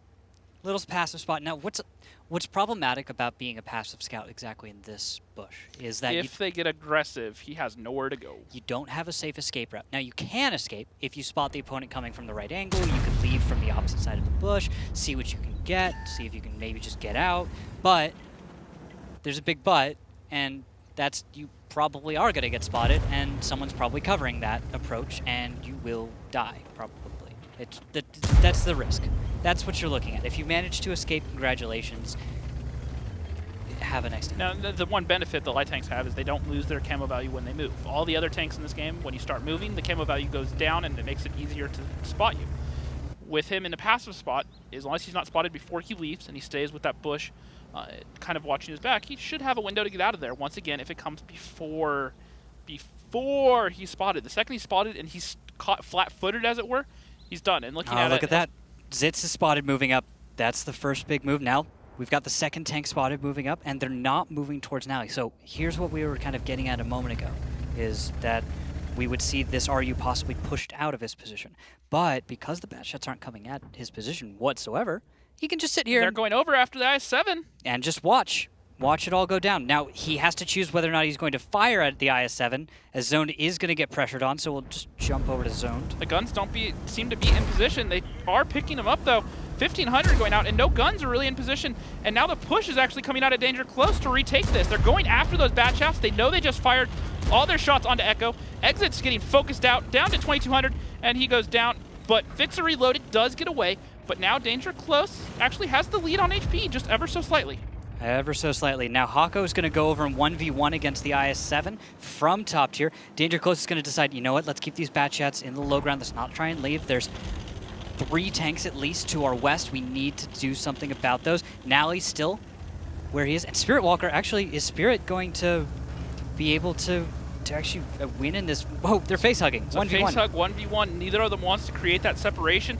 They're both one-shots, so this could go either way.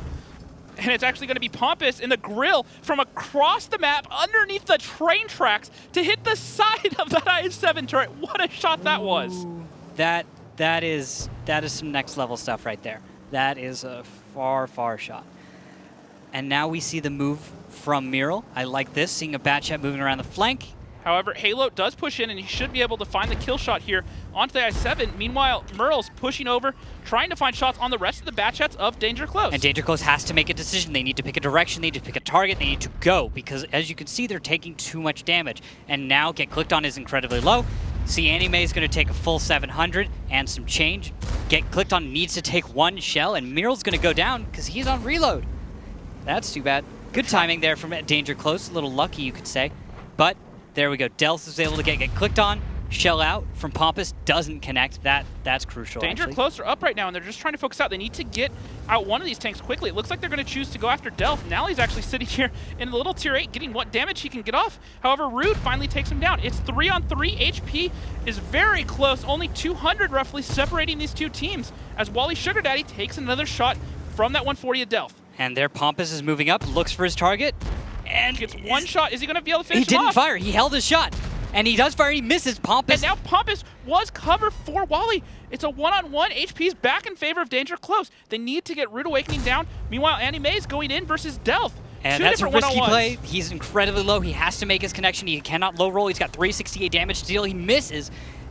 Didn't need that at all, but he does get the high roll. And now it is just down to Rude Awakening in a 2v1. Bounce shot off Halo. Halo looking for the shot. Rude playing hold down. Annie Mae needs to get in here. but actually Danger Close is defending, and they're actually sending Anime away. They don't have a lot of HP. One more. He should be able to get down Halo. He just needs to stay focused, not mess up his shots. As he comes over, He misses up his shot. Halo clutches that, and Danger Close walk away with the first round win. That was well played by Top Tier. I thought Top Tier wasn't going to bring that level of play. Also, actually, you know what? Throw my last statement out the window. I think both teams impressed me with that. I did not expect them to do some of the plays. I have to say that Grill could have played significantly better. What was that? Pompous did 1,860, 3 shells connected, 3 penetration, shots fired 13. He had that one shot that I feel redeemed his whole game. That one shot to save the I-7. Yeah. But after that, wasn't really able to be a whole big factor. He could have taken out a tank, held his shell for a different tank, and instead went down before he could make it count. He played it like a medium tank. He was just rolling out there with his tank destroyer, treating it much like a medium. He got in people's faces. He was getting aggressive, things that you don't often see from a Grill, but you do need to see. So I have to commend the fact that he was being aggressive and he was staying in the fight. He wasn't wasting time or hit points. All of those other values that tank destroyers seem to kind of hold on to maybe a little bit too greedily. But he could have connected 1 or 2 of those shells, and that would have changed everything. This is the play I really like out of Danger Close, and the thing that triggered this was the moment before zone there in that IS-7 isolated. I mentioned how he was really unsupported, and I think that was by design almost. I think they wanted those batch hats to commit, to go to take on that I-7 and to dump both their clips. And they both missed some shots, so they had to use a lot of their shells.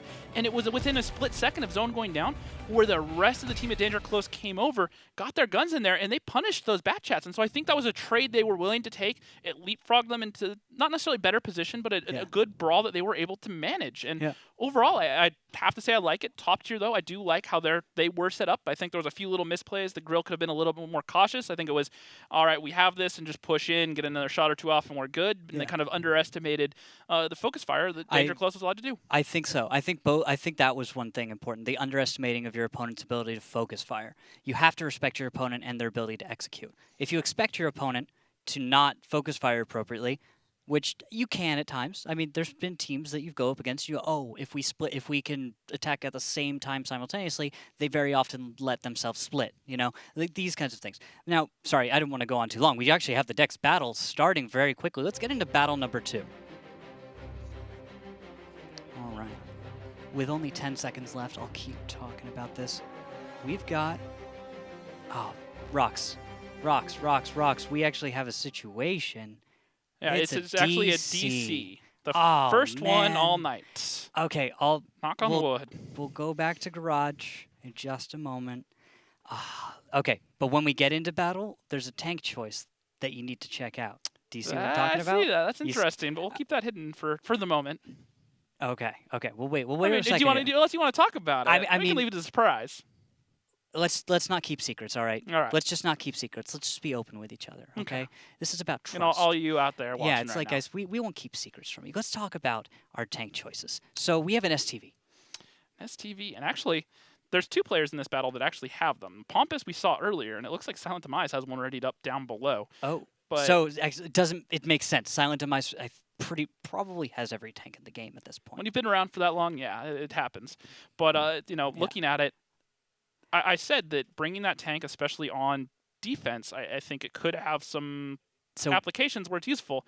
And now they're defending, and they're bringing that Swedish tank destroyer. So we'll have to see how that kind of works out and what Danger Close does to neutralize it. Yeah, so Pompous is going to be bringing his STV. It's something that we were expecting, or at least hoping for, before the broadcast, and it's coming true. He's going to be able to feature that tank today. So we're going to finally see how it plays out in this format. In pubs, it's going to be a different story. Just day one, people aren't going to know how to deal with it. They're not going to understand the angles. But these players should understand that. They should have done the research. They should have been doing their homework, at least in the few hours before this. Because I mean, Pompous did his homework. How many battles does he have in that thing? He already has over 100 battles in it. And listen to this. His average damage in that thing is sitting almost up at almost 4K over 100 games. 4,000 damage per game on average. Yes, already after 24 hours of that tank being on the live server. And that, ladies and gentlemen, is why I'm excited to see this tank in the battle. Topper tier. It's top tier. Coming in here with an IS-7, 3 bat chats, an STB, an STRV 103 B, better known to many as simply the S-Tank, and the T-54 Lightweight. Meanwhile, Danger Close, an IS-7, 3 bat jets, a 140, a Grill 15, and an RU-251. All right, let's see how they're going to lay out at the beginning.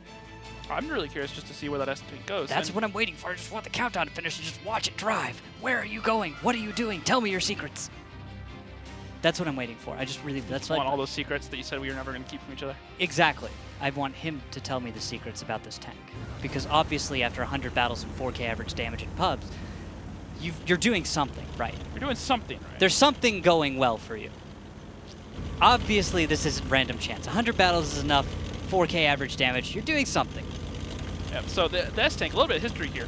The S-Tank was actually developed for the Swedes to be a tank that they could use in their home country, which they just need to be able to defend. They're not trying to build tanks in numbers or start a war. They're using something that can be used in a defensive capability. That's why it has its design to where it can work ridge lines, go forward, get shots off, and then drive away very, very quickly. A tank that can be used in multiple stage fights as you're retreating to a certain extent. It fights on the reverse, essentially. So it's not meant to move forward as per the Russian doctrine. It's not meant to be doctrine. a brawler, exactly. It's not meant to be a brawling tank. It's not meant to be something you can be really aggressive with. It's made to just defend from tanks coming at you. Yeah, particularly, I'm pretty sure, what would it have been? Russian-style tanks is what it's designed kind of for? Exactly. Yeah, I see where it's going. Now, let's jump into what's gone on so far in the battle. The few little things that have happened while we've explained a few notes about this S-Tank. Rude Awakening in the T-54 did go into a forward position, as is expected from Rude. Things we've seen him go to before. This was the same bush he used on Tuesday. Oh, but Nally making the scout run. Let's see if he gets spotted. When he does get spotted, what's important is we're going to see the S-Tank in action. Now, what's also important to note is that Rude knocked down a tree next to his current position. And with that, Nally is now getting within 50 meters. He has now spotted Rude. He will go down, but the cover fire, the supporting fire coming from Danger Close should be enough to take him down. A lot of shells wasted, and Halo Mew is completely down now. Wally should be next in the backfield. He's taking a lot of damage. And that is a 2-for-1 trade, and this S-Tank's in the perfect situation. Look at how many shells he's just going to pump off. He's obviously in the siege mode, and it's actually fixed or reloaded that's going to get focused out, and he goes down, and that's almost a tank down for top tier. Wow, that is a huge toll to pay in order to play this S-Tank. We're going to be looking at his POV, his first-person view, and this is what he's going to be doing, the way he's going to be playing. You can see how you back up, you give ground as you're tearing apart the tanks from Danger Close. DPM, look at how many shots he's getting off right now. Oh my goodness, he must, the post-game stats for this tank are going to be great. Now, note this, Wally Sugar Daddy has moved up, he's not spotted anymore. Maybe he's spotted now, he actually, that should be him going down. But this Grill, if he stays in a forward enough position and doesn't get spotted, this could be a place where Danger Close could get some damage back into the game. And this is pretty much exactly what I mentioned I'd like to see this S-Tank doing earlier in the night. There he goes. Pompous taking another shot, taking out that Grill. I think this one's about to go into favor of top tier. And see, look at this tank when it gets moving. Once it leaves that siege mode, look at how fast it can just cruise, get in there. Not as fast as a Grill, but it has some speed to it. And the other thing to note is it actually can go as fast backwards as it can forwards. So really? Very quick tank. It can get up to speed backwards as quickly? Okay. The way it's actually designed in true real life, it has 2 steering wheels. It has one in the front and one in the back. It is completely made to be driven backwards. But do you have 2 drivers? The same driver just turns around because it's all in one compartment. Brilliant. All right, that's 1 tank left. Danger Close has zoned, still alive. He's going to run for his life. And, well...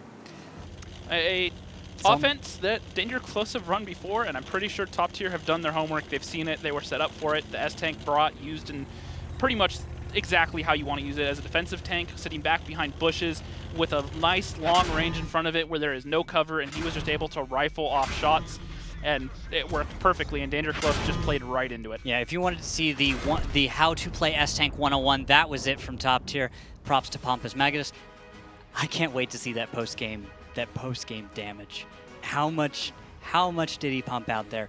It's going to be surprisingly less than I thought, but 4 kills. 4 kills. So an important note before you see the post-game stats is when you see a tanker that gets numerous kills, for example, what you're about to see with Pompous, he gets 4 kills, you're actually going to lose out on a lot of the damage you potentially could have done. You're only going to get credit for the damage you dealt. So if a tank had 5 hit points left and you kill it, you only get 5 hit points of damage in your post-game stats. You don't get But credit. that was really 390 damage you put out on the field. It just doesn't matter. Exactly. So there are actually a number of tankers I've seen throughout the years that have, simply because they get a huge number of kills more than other teammates, they have significantly lower damage stats. And then we've gone back and done the math, and we found out that some people who had like thousands of damage less overall, like almost 100,000 even sometimes, would be they would be actually competing if you recalculated the amount of damage they potentially did. Yeah, well, I think it was actually this last season, Canadian Impact was top on kills,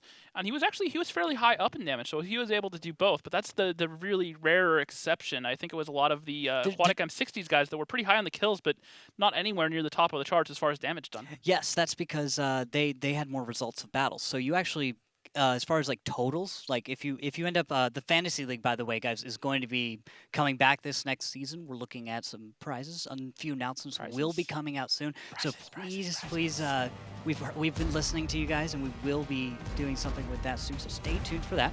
Yep. I thought I'd slip that one in, but from the fantasy site, you would see cumulative damage, so over the entire season. But if you switch it over to average, you then look at stats from when the same number of battles and averaged out, stats are actually a little bit more even. You have to look deeper than just the surface stats. You can't just look at totals and say, all right, he's got more overall, and then you say, okay, well, he's got more battles too. You realize some people don't quite average out so well. You got to look for those guys that kind of sneak around and don't quite have those perfect stats on paper. You have to do a little bit more work to find out that it was actually Pompous last season, because keep in mind he mostly plays grills and high alpha tanks. Yeah. He was top in the league at damage for quite a while, but when you looked at it, just like you said, it was really because of the fact that he was just playing more games than the rest of the league, because CD kept having these games that kept going to overtime and 5-3, 3-5 losses, that sort of thing. And so he was just playing more games in those big tanks, and he just racked up the damage. What's funny is we've both seen this a few seasons before, is that a team will be doing so well in the league that they'll, like an Apex, for example, that kind of a team, that they'll do so well. They'll go up against an opponent which they know they can win, and they'll actually try and farm a little bit of points. Like they've got one tank left alive on the enemy team, and they'll just be like, actually, you know what, you need more damage. Here, get over here, sneak in a little damage. We need to pad your stats. We need that top damage for you. Well, let's see if they can pad their stats on our next map of the series. Ghost Town. The first absolutely symmetrical map, made especially for 7 versus 7 games. The teams start the battle on opposite sides. There are numerous ways to attack here. One of the bases is located in the central square, the other one at the top of the city. The hardest battles are usually fought for the top base, and this calls for the use of heavy tanks. Sometimes the teams choose fast tanks for spotting and base capturing. And we are just kidding. We are back. Yep. Sorry, guys. DC was called before we ended up hopping back in there, so we just jumped straight back out here. We'll be getting everyone ready in just a second. Looks like there was just one little disconnect. I hate when they happen right at the start of a battle. That's always when they happen. And, yeah, you almost never see people disconnect mid-battle. Yep. Jinx, knock on wood. It's not. Good. I just Good, said good that, didn't I? there, yeah. It's Nice going to going. happen. Caster's Curse? Oh, goodness. Just a little bit. It's been a while since you've been up here. I know you got to start remembering to look out for these things. I got to get back in the groove of things, man. It used to be just every day, and now I've been on this hiatus. I've been watching you guys do it, sitting here going, back in my day, we used to wear ties. And yeah, exactly. So I brought the pin back at least. I found this. It's been this creating a good bit of lens flare on the camera there. Has just it? like It's that. shiny. Yeah. I like shiny things. Shiny. Maybe I'll have to do something about that. I didn't Polish it notice. up a little bit. Why didn't you say anything? I just noticed it a minute ago. Oh, you just noticed it? Nope. Oh, okay. Well, that makes sense then. Okay, it's not so Well, bad. Anyways, but something that, we have a minute here. We wait for these teams to get sorted back in. It looks like it was exits having problems. Speaking of fantasy, Yes. this season, you followed enough last season. You watched the matches, yeah, admitting. Okay. This coming season, with the roster changes that happen in these teams, that we're not going to say yet. We're going to leave that till later. They're not published formally. Yeah, once fantasy goes up, you guys will get a taste of some of the roster changes. What about them? For what players do you see being standout this season? So I'll take that one and I'll bring it here because there's a lot of players from the Gold League last season that I'm looking to stand out. let's hear it. Pompous is someone actually, I truly think if we see these guys make it into the Gold League, Pompous was going to be possibly a standout. I would like to see, if Danger Close makes it, Silent Demise, because Silent Demise is always an excellent player. He's a rather quiet gentleman. He doesn't like to speak as much on comms. He generally doesn't, he's not as vocal usually in the battle. He's the kind of guy who will quietly sit there and do exactly what he is told to do or what he needs to do. And at the end, he might share a little opinion, or if it's necessary. Normally when he shares something, it's meaningful. He's one of those guys that sits back, doesn't say a whole lot, but chimes in with just the perfect little comment at the right time, adds his 2 cents about it, and normally it's pretty impactful when it happens. So. Yeah, instead of joining a conversation and making it louder, he lets everyone else talk for a moment, and then when he sees that there's something everyone else has missed, then he comes in. He doesn't speak when someone else will speak for him. Nope. I always kind of see him as very calm, cool, and collected like that. And exactly. That's something I like seeing in a player, because very rarely do you see players that are just that are focused on just being the soldier on the team. It's actually a little bit of a problem sometimes when you're getting a team together. It's actually something I've talked to the Danger Close guys about a little bit. It's the exact opposite. Outside of Silent, they have a lot of people. They have players that have run other teams. Halo and Anime were from a second Silver League team the season before. They joined them. Then you have Zoned and Get Clicked were both callers, and they kind of all just constantly are second-guessing each other. Oh, let's goodness. do this, let's do that, A team full of battle callers is a nightmare. Well, it can be a double-edged sword. It depends on how you guys run it and how much work you guys have. Okay, well, we are getting back into battle, guys. Everyone's reconnected, and okay, maybe I'll hold off for like 1 second because I'm seeing that people are loading in, but we are about to go in, so... Yeah, we're good. We're good? We're good. We'll be underway. Let's go into battle. All right, so... Ghost Town. The first absolutely symmetrical map, made especially for 7 versus 7 games. The teams start the battle on opposite sides. There are numerous ways to attack here. One of the bases is located in the central square, the other one at the top of the city. The hardest battles are usually fought for the top base, and this calls for the use of heavy tanks. Sometimes the teams choose fast tanks for spotting and base capturing. And we are underway on battle number 3. Lineups top tier 113, 250Bs, an I-7, 2 Batchats, and a T-54 lightweight. Meanwhile, Danger Close, an E-100, a T-57, 250Bs, a Batchat, a Conqueror, and a Batchat 25 TAP. Conqueror pick? What do you think of that? Tier 9 heavy tank. I am a big fan of the Conqueror in general, not necessarily in the league, but just in general. It's a great gun, good DPM.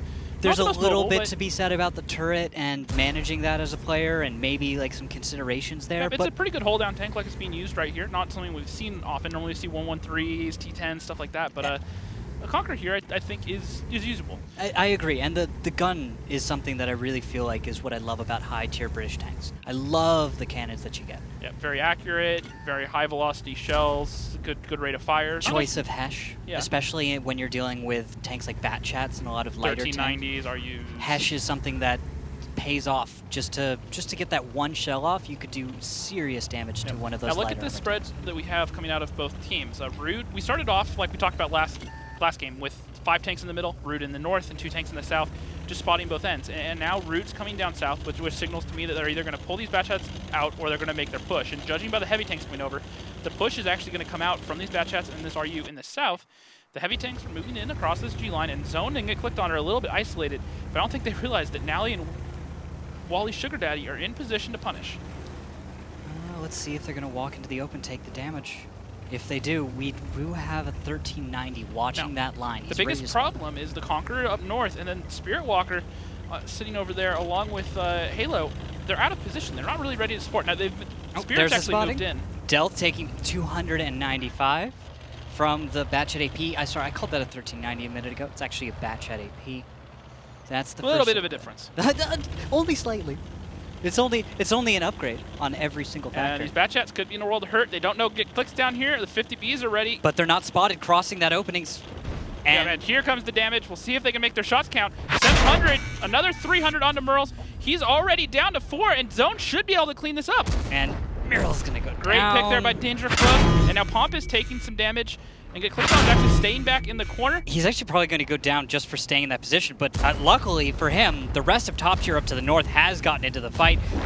Pompous is taking damage. Delth, though, up there in the 50B, able to protect his little Batchat buddy off to the south. X-Soldier putting damage into Wally Sugar Day. They're going to try and get out. Is he going to be able to escape is the question. One more shell should finish him, and will. That's La Cucaracha Ciega. So HP still in favor of Danger Close. However, the extra gun is alive for top tier at this point, and they're only down by 1,000. Not bad. You could be in a worse position after that. Top tier could have completely lost 2 Batchats, and then on top of that, have to get out of an engagement with 2 tanks down. You know, like that could have been far worse. Spirit than it looking for a shot. He connects 400 onto that 50B there. Looking for some shots. The 113 gets one off. He tries to snap another one off towards Delph, but does not get lucky. Shot goes a little bit wide. Danger Close actually still holding on here. Pompous is down to a 1-shot. X-Soldier's down to a 2-shot. And a lot of the tanks for Danger Close are still relatively healthy, at least the ones that are left alive. Yeah, at least those. Now, they do need to get out of their defensive positions and perhaps take a little bit more control. I feel like if they stay passive like this for the remainder of the battle, it's just going to be problems waiting to happen. But it looks like the Batchats for Danger Close are getting together and now flexing up the north. That's Echo or Zoned and get clicked on. Meanwhile, T-57 here, Spirit Walker sitting behind. And Anime Senpai actually taking damage. Looks like Delth and Rude moving in on that. And then, you see this cross? La Cucaracha Ciega is going to have shots on the rear of that Conqueror that we were appreciating a moment ago. Delth, though, going down and being far too exposed. That's top tier making a solid play, but 1 shell might have been the difference right there between the loss of one of their own tanks and a decent lead. Batchat AP get clicked on. You see that in the back? He's taking a good bit of damage, and he's trying to get back to that burn back there.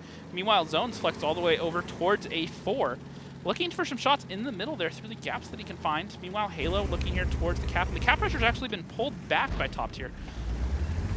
Yeah, I never quite understand what prompts a lot of them to pull back, because you see they jump on cap for half a second, but then decide, yeah, never mind, let's get away. And I always wonder, what do you think top tier was going for when they decided, let's not go for it this moment? Part of it could be the mind games of, look, we have a tank over here. Now, we know you're going to come get him, but he's over here, so you got to worry about him. It could be just a little bit of mind game, just doesn't want to take damage. Meanwhile, Rude Awakening already ready for Zoned.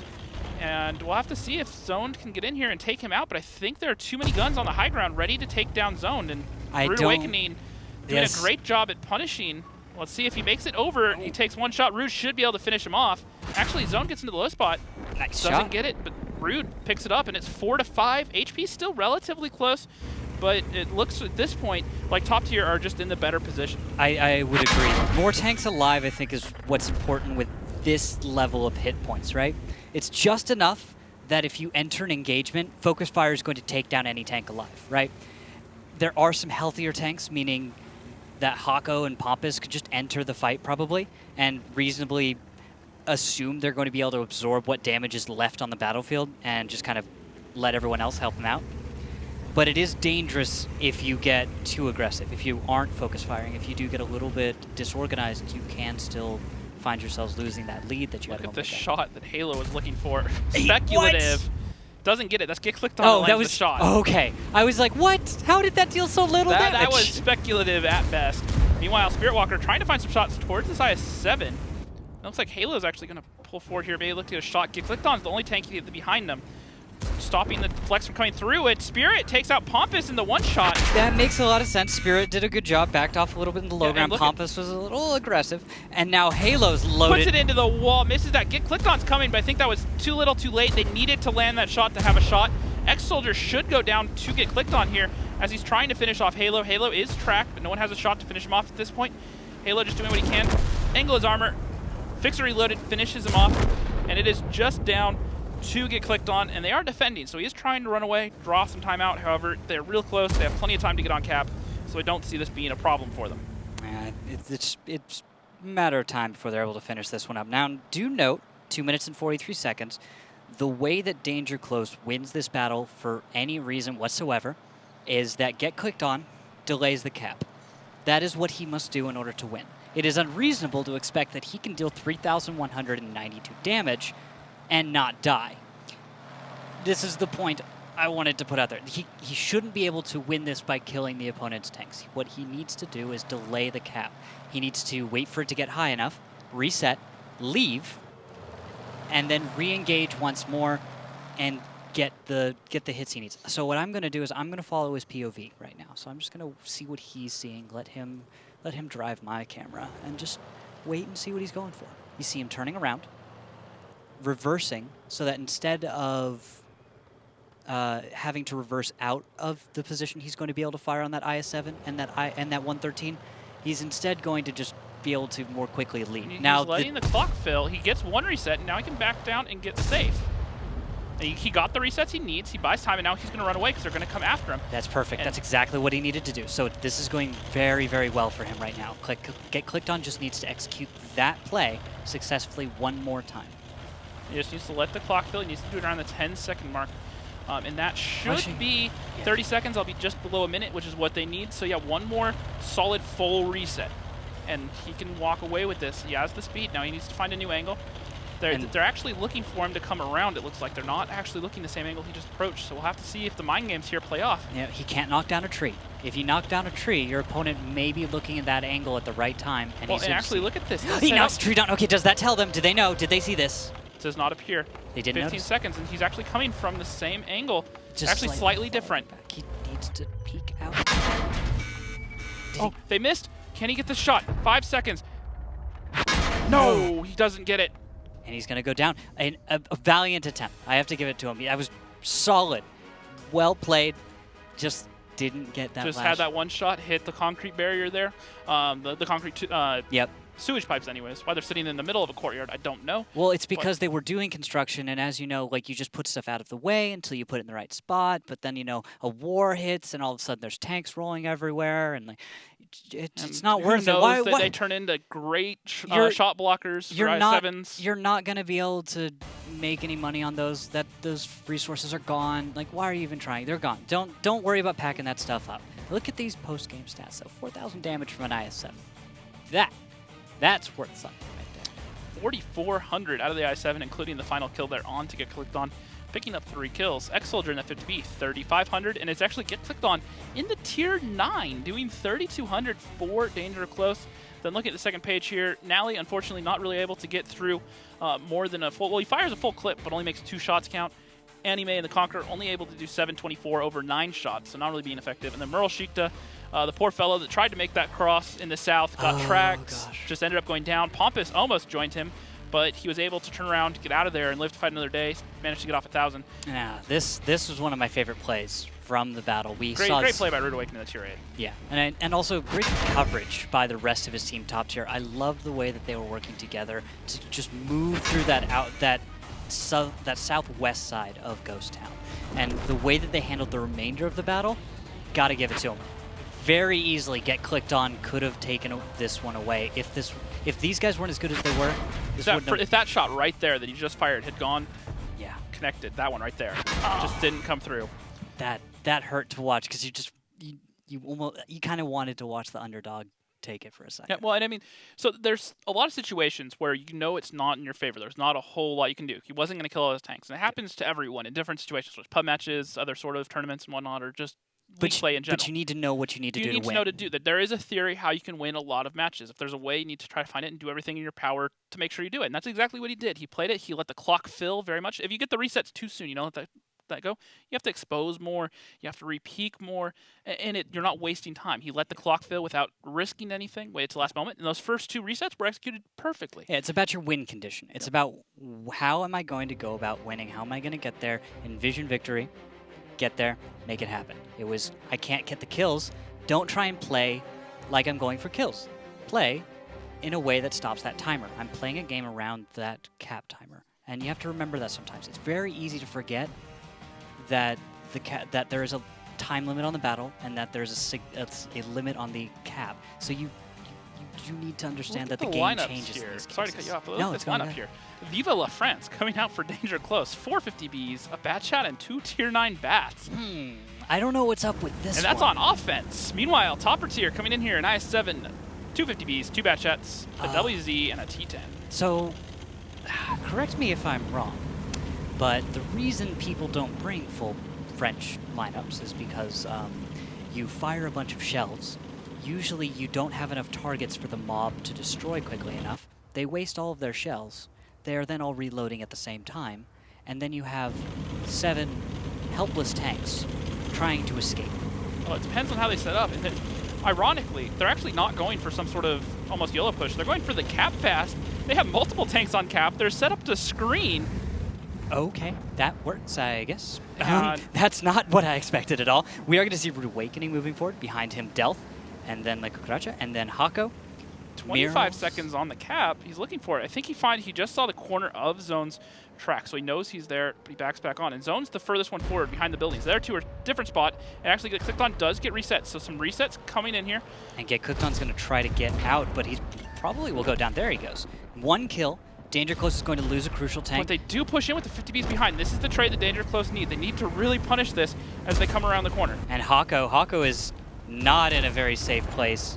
He could be going down quite shortly, but yeah, all the 50 Bs have moved in around, and well, Top Tier needs to just turn it around, get into good positions, and fight this one out. If they panic, if they lose their focus, if they do not get on the same page in just a second, they're all going to go down very quickly. Yep, I like the idea there out of Danger Close, but the problem is the timing was just off a little bit. They were trying to ambush those tanks, so they came back and hit them with the burst. The problem was they crossed that gap. When the 50 Bs came around, they saw what they were doing, and they just pushed forward, just trying to pull one over, kind of break the meta a little bit, but didn't work for them, and it looks like it is going to be Top Tier, making the series 3-1. All right, that's a solid play. I think Danger Close is going for what we can appreciate as far as strategy, but they are... The execution just a little bit lacking. They're, yeah, lacking or slightly off. It's one of those things where if you just tweak some minor points, you would see them coming out ahead. But Top Tier is on a tear. Yep. Well, keep in mind, Top Tier has not won or has not lost yeah. a game this far. They're 5-0. One more win tonight. It's going to be 6-0. They're going to be the next team in the Gold League next season. They just have to win 2 more rounds. Yeah. Meanwhile, Danger Close, their backs are up against the wall. Now, this is a situation they've been in before. Silver League Finals, they started off 3-1 down. They turned it around. They actually came back 4-3, almost won it, and then got forced into overtime by Good Game, and Good Game finished it off. And the pressure is on as well. This is a team that you're second place in the Silver League. As far as egos go, I'm gonna say that most Silver teams don't have egos that are well beyond maybe what they deserve. A lot of them, from at least my interactions, are relatively realistic about their position amongst other teams. And so what could be happening also is Danger Close is up against Top Tier, who, as we've noted, is pretty much a gold team already that is just renamed and decided we're going to remake a roster, so we'll just re-enter. Against a team like Top Tier, you could also be a little intimidated. You might have expectations of what they're doing that are a little bit inflated. Absolutely, and so that can also work against you. It can work for you. It can be that extra motivation of, hey, this is a Gold League team, let's step it up, let's be perfect. So far, we haven't seen that, but sometimes it can be that extra little motivation that they need to kind of really make things happen. You're saying, I'm saying they could be discouraged by this situation. You're saying, well, actually, that could just be the kick in the hiney they need. Well, exactly. It could be the, hey, we're David and Goliath, and hey, guess what? David won that fight that one time, so we can do that now. So. Yeah, that's a really, take a step back and think about that. Ah, yes, a low probability win situation. Let's be that team. Sometimes it's the motivation you need. It's such a thing. Everyone wants to be the Mighty Ducks. Yep. We all want to be the Mighty Ducks. Everyone. It's the coolest feeling, especially when, it's the most rewarding because you've just overcome something which is, at least by everyone else's assessment, well beyond anything you should be able to accomplish. So there you go. We are about to get into Cliff. So as we move to Cliff, this is a map that I originally said I felt Danger Close had a good chance on. If they can tie the series up 3-3 right now, that would be huge. It's a big task. Do not get me wrong. I do not say this is going to be Danger Close's map inside and out. I think this is their best shot at sweeping a map. Okay, I don't even need to ask questions anymore. That's exactly what I was thinking. Yeah, we said this was going to go in their favor. Now we're here, and I'm not sure anymore. I'm starting to have buyer's remorse here. I'm not sure if I want to cash in on this and say they're still going to win Cliff. Can they do that after coming off of 3 losses actually in a row? Because they won Battle 1, then lost 3 battles. Well, let me say this. If they can do it, that's the temperament of a Gold League team. That's something you have to be able to do. So, if they can do it, great. And, it shows that, maybe they are ready for the Gold League. Yeah. If not, then, not their year. Yeah. Well, let's see if they're ready for the Gold League. Let's see if they can take Cliff in battle number 5. Cliff, the most dynamic map in the league. Battles on Cliff always turn into desperate double-edged fights. Teams start from the same spots as they do in standard battles. The first base is located near the defender's spawn point, and the second is at the bottom of the hill. Sometimes teams split their forces and send several tanks through the 1-2 line to the left of the small hill, but usually both teams play at the center. The attacking team can send one of the tanks up to the lighthouse or behind it. Fast and quick-firing vehicles are better suited for this map, mainly medium tanks, including tanks equipped with autoloaders. All right, Rox, take a look at this. We've got it. S-Tank is back. Top tier, 4 bat jets, a TVP, an S-Tank, and a T-54 lightweight. Meanwhile, Danger Close, 4 bat chats, 2 TVPs, and an RU-251, so not venturing into the bold, staying with what they know. And this did not work for top tier last time. However, they've learned from it. All their tanks are up here. They're not being that cheeky. And it looks like Danger Close, either they saw the game earlier and they're deciding, no, they're not going to do the same thing, which is the right call, or they are just doing something entirely different and just disregarding it. Look at that Rude Awakening on the low ground. We were just looking at his POV a moment ago. He was trying to passive spot around the corner, and he didn't light anything, was lit in return. And this is slowing down for top tier a little bit. Look at how, you could say, conservative, defensive look these at positions Pompous. are. Oh no, come on. Okay, I'm on this. The big block of cheese coming out right now. All right, I'm gonna follow this guy up the hill. He really is gonna mountain goat. He is. I said the tank was mobile. And here we're going to see proof. And this would be a spot that would be... Don't fall, don't fall, don't fall, don't fall. This would be a spot that would be absurd to have an S-Tank in. This tank is meant to be in holddowns and positions where it has ridges to crest. Putting it on top of this hill, putting it into siege mode, and letting him pull forward like that, if he can complete this climb, that would be impressive. Now a question. I haven't played much with siege mode, so I actually haven't explored the way the mechanic works. Now when you go into siege mode, is it that you are capped at 10 and so your engine is working pretty well, or are you pretty much losing engine power effectively? Is it a change to your horsepower to weight? That's something I'm actually hadn't thought about. Positive, thinking historically, and actually as I say that, Delph bouncing a shot off Anime, but he does pen the one onto Wally.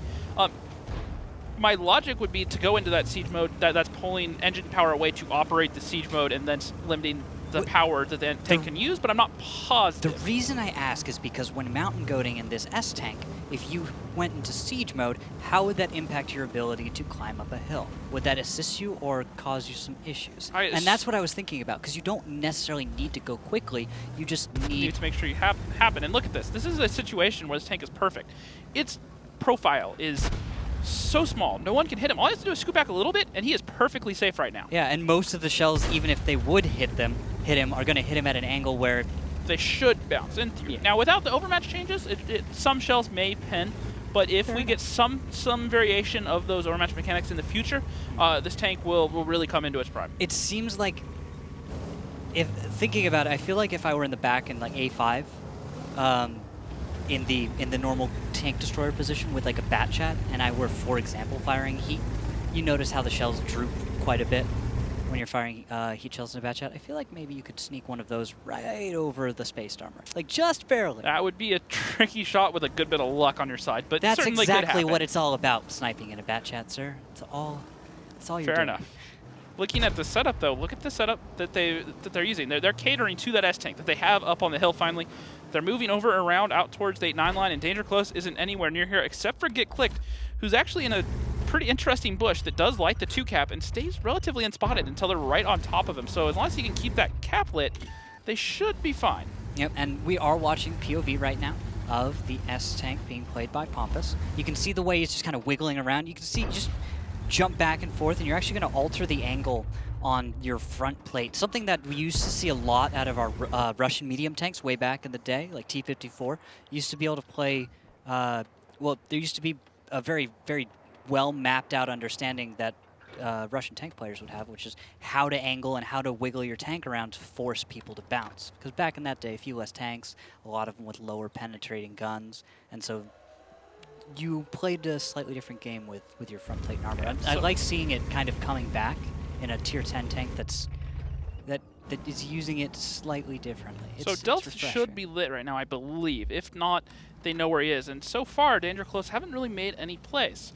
Well, I don't know if they can if they're being pressured that hard by the S-Tank, because look at this. If they were to just blitz across the open, normally what would happen if there wasn't an S-Tank? There would be bat chats, right? There would still be bat chats, still be TVPs, still be Grill 15s that eat damage from. Yes, but those tanks, as we were talking about a moment ago, aren't so great at sniping as is perhaps the S-Tank.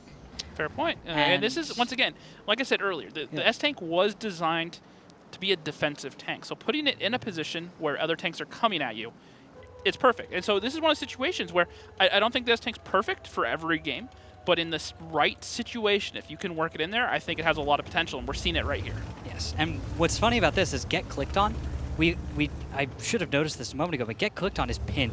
He's actually one of the safest tanks on the map right now. Pompous can't target him, can't get close enough, but there's 8 seconds on cap. Get Clicked On taking way too much damage, gets 1 reset, goes for the second, gets it. Goes Good down, gets the reset, but it costs him a tank, and no one else in the team is in position to really do anything except for Zoned and Nally, who have actually completed a climb in the south I didn't know existed. Yeah, there you go. They did at least that, but the S-Tank on the high ground, as we got to get back to him, see what he's doing. He's rushing into position to be able to get shots on the attacking tanks from danger close. Notice they attacked slightly from the south, understanding that S-Tank's angle, understanding where they could target him, and he was able to shift to a new position, set back up. The rest of his team is spread out, you noticed. Yep, So and Akhako is actually going to get caught out here by Zoned. is he going to be able to get away? We do have Pompous. One more shell into Sugar Daddy. He's going to be able to take a tank out. No one's in position to get a reset here. Danger close. They need to find that reset. Nally coming in here and trying to add the ram in, but I don't think anyone's in position to get this reset right now. It's going to take a Hail Mary from Wally Sugar Daddy to just poke over here and fire off a shot. Look at this, the defense from top tier. They're just stopping tank after tank after tank, and now they're just jumping off the hill. They don't even care. Spirit Walker he just dives off, and that's going to be the cap. Wait, yes. Yes, Yep. That's it. Okay, there was a moment I thought we were going to see the death count keep the map going. Keep recycling. Yes, if you die in the last seconds of a battle, the actual duration of the match is extended. So if cap is even completed and a tank dies at 0 seconds left, the battle keeps going on for a few seconds. And then if another tank dies, it keeps going even longer. Yep. So you actually try not to kill anything in order to actually end it, and so you just win for sure.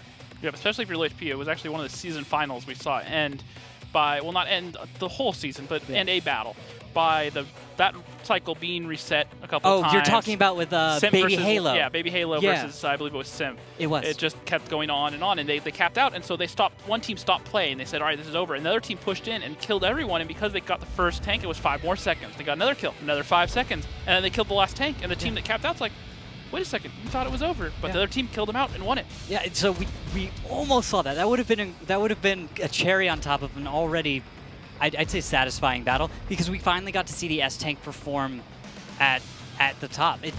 Pompous played beautifully. He did how much damage in that battle? 2,300. No 2,300. But top on his team on damage, though. Yeah, you have to give him credit for that. The S-Tank, I think it was proven viable here. We're going to see it the rest of the season, especially if we get to see changes to Overmatch soon and the way some of that shell behavior. So, right on. We have how many more left? We have. It is 4-1 right now. Yeah, top tier are one more. round away from being our next Gold League team joining us next season. Danger Close would need to win 3 straight to force overtime to keep their chance alive. So that's going to be 1 round on Cliff and 2 more after that on, I believe, Muro? Yep, Murovanka is going to be the final map if this continues on, but we are on match point for Cliff. So we'll have to see. They have to win this, and are they so far they weren't able to win the first one, and now they're going to switch sides. They will have defense. Yes. No, they actually had defense to start. They'll have offense. So that's what I was going to get into. It's getting more difficult for top tier. They have to win on attack. Now, generally, you can give Cliff to the defender, generally, but we've seen that over the last season not be the case, where teams set up with a kind of stagnant defense, and other teams are just able to systematically break them down. I actually was really kind of torn about all of that, because you would look back at the replays, you would look at the VODs, and you would say, okay, well, for the most part, these teams seem to be competent enough. They should be able to defend this. But then you see mistakes, or you just see the attackers doing the right thing things at the right time. But you don't. But for some reason, you switch sides, and everyone goes on defense, and then you watch the same team not play with the same level of aggression and and the same level of focus. It was strange. It was like people on defense started to just get lazy or they just relax, or I don't know. It goes back to the mentality that I feel a lot of players have, which is hard to get rid of, which is I'm on attack. I am the attacker. I must play aggressive. And then I'm on defense. It's a defense. I win by draw or by you not capping it. We live. Mm-hmm. So you get into that mentality and you start to assume that win condition must be a part of your play style. Absolutely. That attacking and trying to play for an attack which the attacker and the defender just as easily can do. Yep. You see what I'm getting at, right? Well, I think part of it's some of these teams, they see a team play it perfectly. They set up in that defense, and they say, what you can do, we can do better. And so they try to emulate it. And they don't necessarily understand all of the angles you have to pull off and all the little intricacies. And even though they can go in and break it, they don't necessarily see how to make it work. You see someone execute something. You see someone do a complicated task, and you try to imitate, but you don't understand the finesse. You don't understand those little tiny details that change what is just a mediocre and execution into a shining, beautiful. And that's why it can be really hard to steal strats so much, not just in League, but in other general. You have stuff in Clan Wars run against you where you see a strat, and you don't necessarily see everything, but you kind of get the general idea, and then you try to run it yourself, and then it doesn't work. And you you're don't like, know the why? audible. You don't know. Yeah, you don't know all the little decisions until you start thinking about it. And it's the same thing here. They have to be able to recognize it and understand exactly what needs to be done and execute it perfectly. And for a while, early on, we saw these teams be very aggressive. Yeah. Especially when we moved to Tier 10, it started off very aggressive. You could say there's a lot to it, but you know what? There's more than meets the eye. It's not just about where you put your tanks. It's about everything past that. How you work together, how you manage your clip, and how you manage the different angles. And so far, Top Tier's showing that they know how to manage all those angles. Looking at it on this, what could be the last round, match point for Batchats, a TVP, once again bringing the S-Tank and a T-54 lightweight. I mean, why would you stop? After the last battle, why would you not bring that S-Tank? The way it can move when it's outside of Siege Mode, in Siege Mode, it doesn't seem to be a real problem. I'm going to go get my S-Tank over the weekend if you want to grind with me, buddy. Sounds good. I think I'm sold. Looking at it, the 4 Batchats, 2 TVPs, and an RU-251, so an unchanged lineup out of Danger Close. It was Danger Close that called a timeout during the break, so taking that extra minute to kind of think things through. And we have an all-in, top tier. Every tank goes to the high ground. Rude Awakening and Delph moving into... Wait, is Pompous driving backwards? No, okay. I thought he was driving. It's so when you're looking at it from a distance. This could be an up and over from Danger Close. Really? They're all going mid. Halo's on the backside, and now stopping around. They're waiting for the TVPs. The TVPs are going to wrap around. Oh no! They're going to catch this S-Tank out. He's tracked in the open. He is going to be able to repair. He's going to get a little bit of damage off, but these Batchats, the focus fire, the TVPs are going to be able to take him out. That's the first kill, although they will trade for Spirit Walker. And after that, Halo, Zone, all taking damage. And there, a second tank down for Danger Close. They are trying to find out. Fixer Reloaded, he is down to 293. However, Halo, Wally, Nally, all taking damage. And this is probably just too little too late. Top tier firmly in the driving seat. Even though Pompous got caught out, they were ready. They punished, they focused their fire, they took the guns down, and they came out the better of that trade.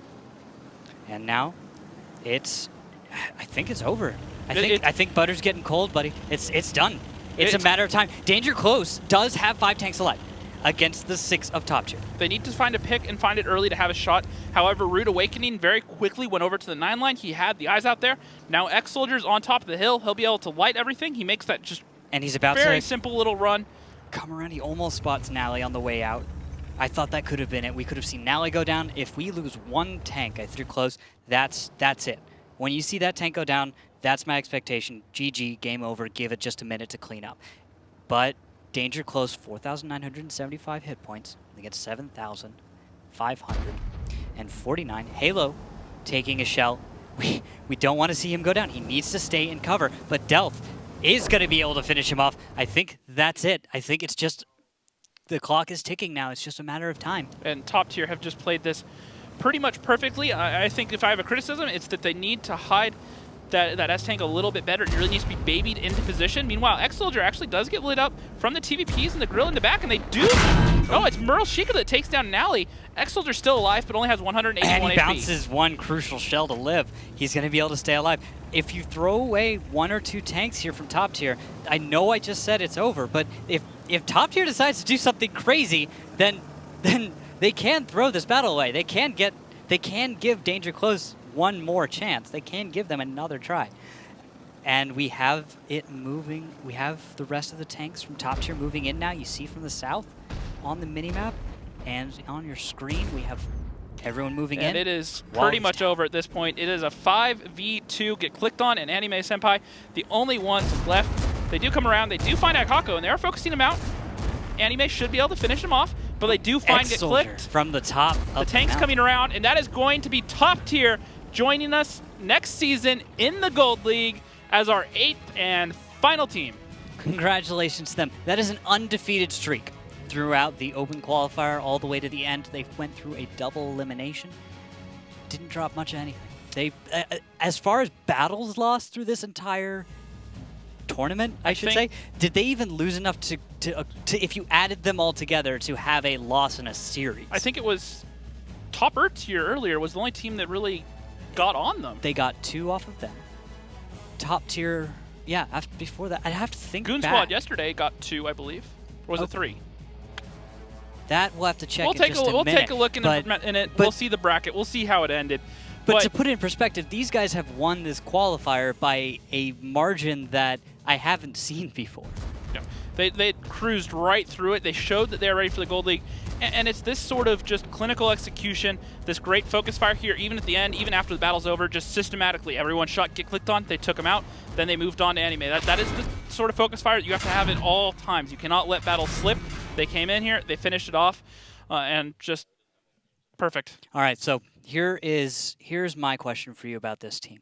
In the Gold League, which they have now qualified for, where do you think they stand amongst the teams already in there? Are they going to be up there with Apex and Eclipse? Are they going to be with rival Aquatic M60s in the middle of the pack, kind of just jockeying for a position? Right now, no one really stands out to me as being a subpar team, but no one also really stands out to me as being a team on top. So I can't really get into details right now because of roster changes. Yes, but do you think top tier has a chance of being a top team? I'm going to press you for this one. I think it's not without the realm of possibility. I think they could do it. It would take the other teams playing a bit poorly, some roster changes not working out. Or top tier maybe getting their stuff together. Or really getting their stuff together. Rude really coming through here. You got to remember, Rude was the main caller for Simp for, I believe, 2 seasons. Then before that, he was at top tier. And then for a little while, some of you may remember Refuse. He was also on them. So, you know, he has the ability to call for a very good team. So if they have the time to put in a little bit more practice, they work things out. Yeah. I don't think they really need to make a roster change looking at all the players they had. Everyone played pretty consistently. They have a lot of very experienced players. So I certainly think they could step in there. At the very least, I expect them to be a mid-table team. Yep. At the very worst, avoid relegation, still sit in there, but I don't see them struggling like they did last season. Yep. So, guys, everyone out there, I want you to give your congratulations to top tier. Please tweet at us at WGLNA. Let them see what you think of them. I know they probably have a few fans out there. Ask them to bring back the fleeces. Just the fleece jerseys were perfect. Top tier needs to just stay with what works. We also want to remind you guys about the Rumble coming up. Yep. That will be on the information provided below, which is going to be December 17th this weekend. Over there. Down below at the URL, also on this channel, I believe. And like I said, that's going to be Na'Vi Tornado Rocks, formerly known as Hellraisers, then Kazna Crew, and Ding, all playing for a $160,000 prize pool. Yep, and now let's take one look at the bracket, and I think I'm hearing that we might have a post-match interview with our winning captain, but first, let's take a look at that bracket to review our journey so far. Top tier, 5-3. So it was 5-3 over Goon Squad. That was their worst victory, I guess you could call it, through this whole tournament. Now, after that, top tier played against topper tier, their anti-hero in all of this. The guys who decided because we couldn't be top tier, we'll be topper tier. But they decided that they were the toppest tier, and they won 5-2. Okay. We get to danger close top tier, and well, you just saw it. That was decisive. That was excellent from top tier. They proved their worth, and I would just want to, welcome to the show. I think it's Rude Awakening we have on the line. Sir? Going, guys? It's great to see you again. My first question, of course, because I have to ask, are the fleeces coming back? Will you bring back the top tier fleece, your black jerseys? Yes, I have have the fleeces. Okay. And we're going to get jerseys as well, because it's going to really depend if we're going to a warm place or a cold place. You know what? This is what I like about Rude. Rude thinks about these things. He thinks these things through. Now, Rude, this roster you've got, are these the guys that are going to take you all the way to the finals? Is this your first place team? This team is really built around really a set of players that are just excel at the positions that I need them to excel at. So we have such incredible 50B players. We've got incredible heavy tank players. I got really, do a shout out to Okako. He's been playing just better than I could have possibly imagined.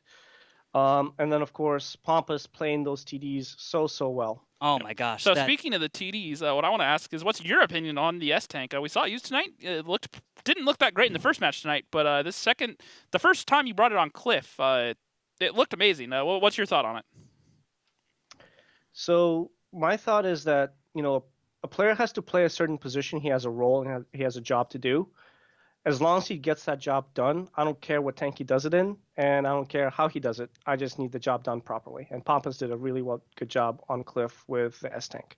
He said he could do it in the S-Tank. I trust my players, and he did it really well. So I guess the other question I want to ask is just, what's just kind of the atmosphere like in your team speak right now? Are you guys all jazzed up? Are you ready to go into the season?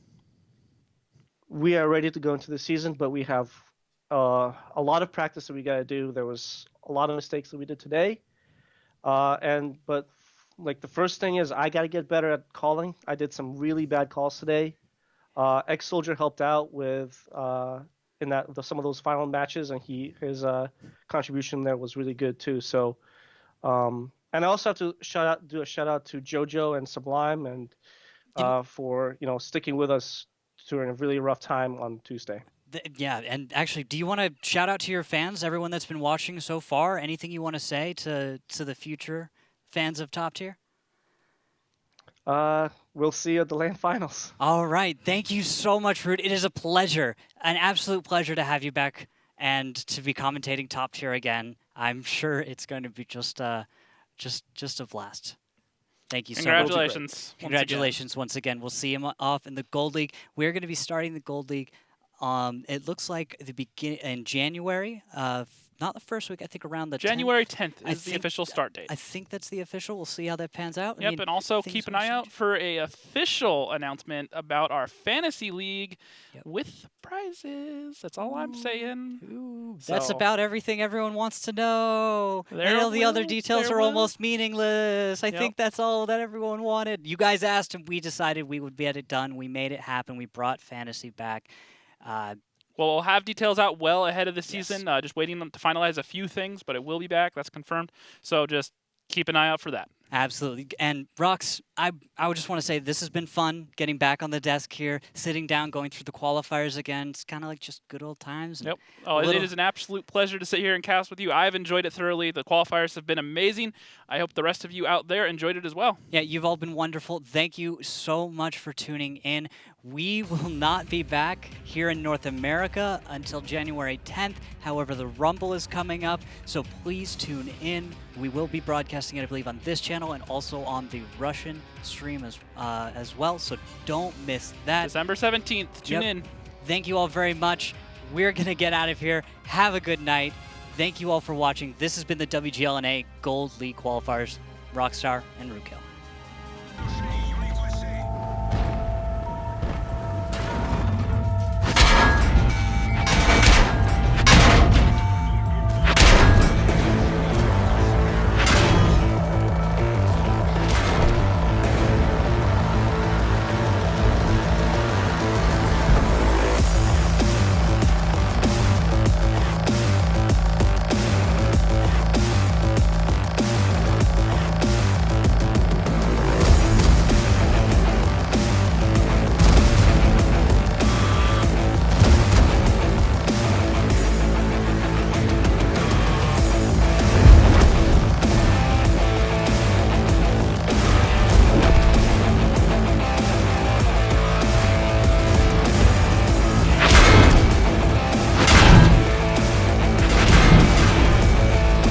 Learned his lesson once.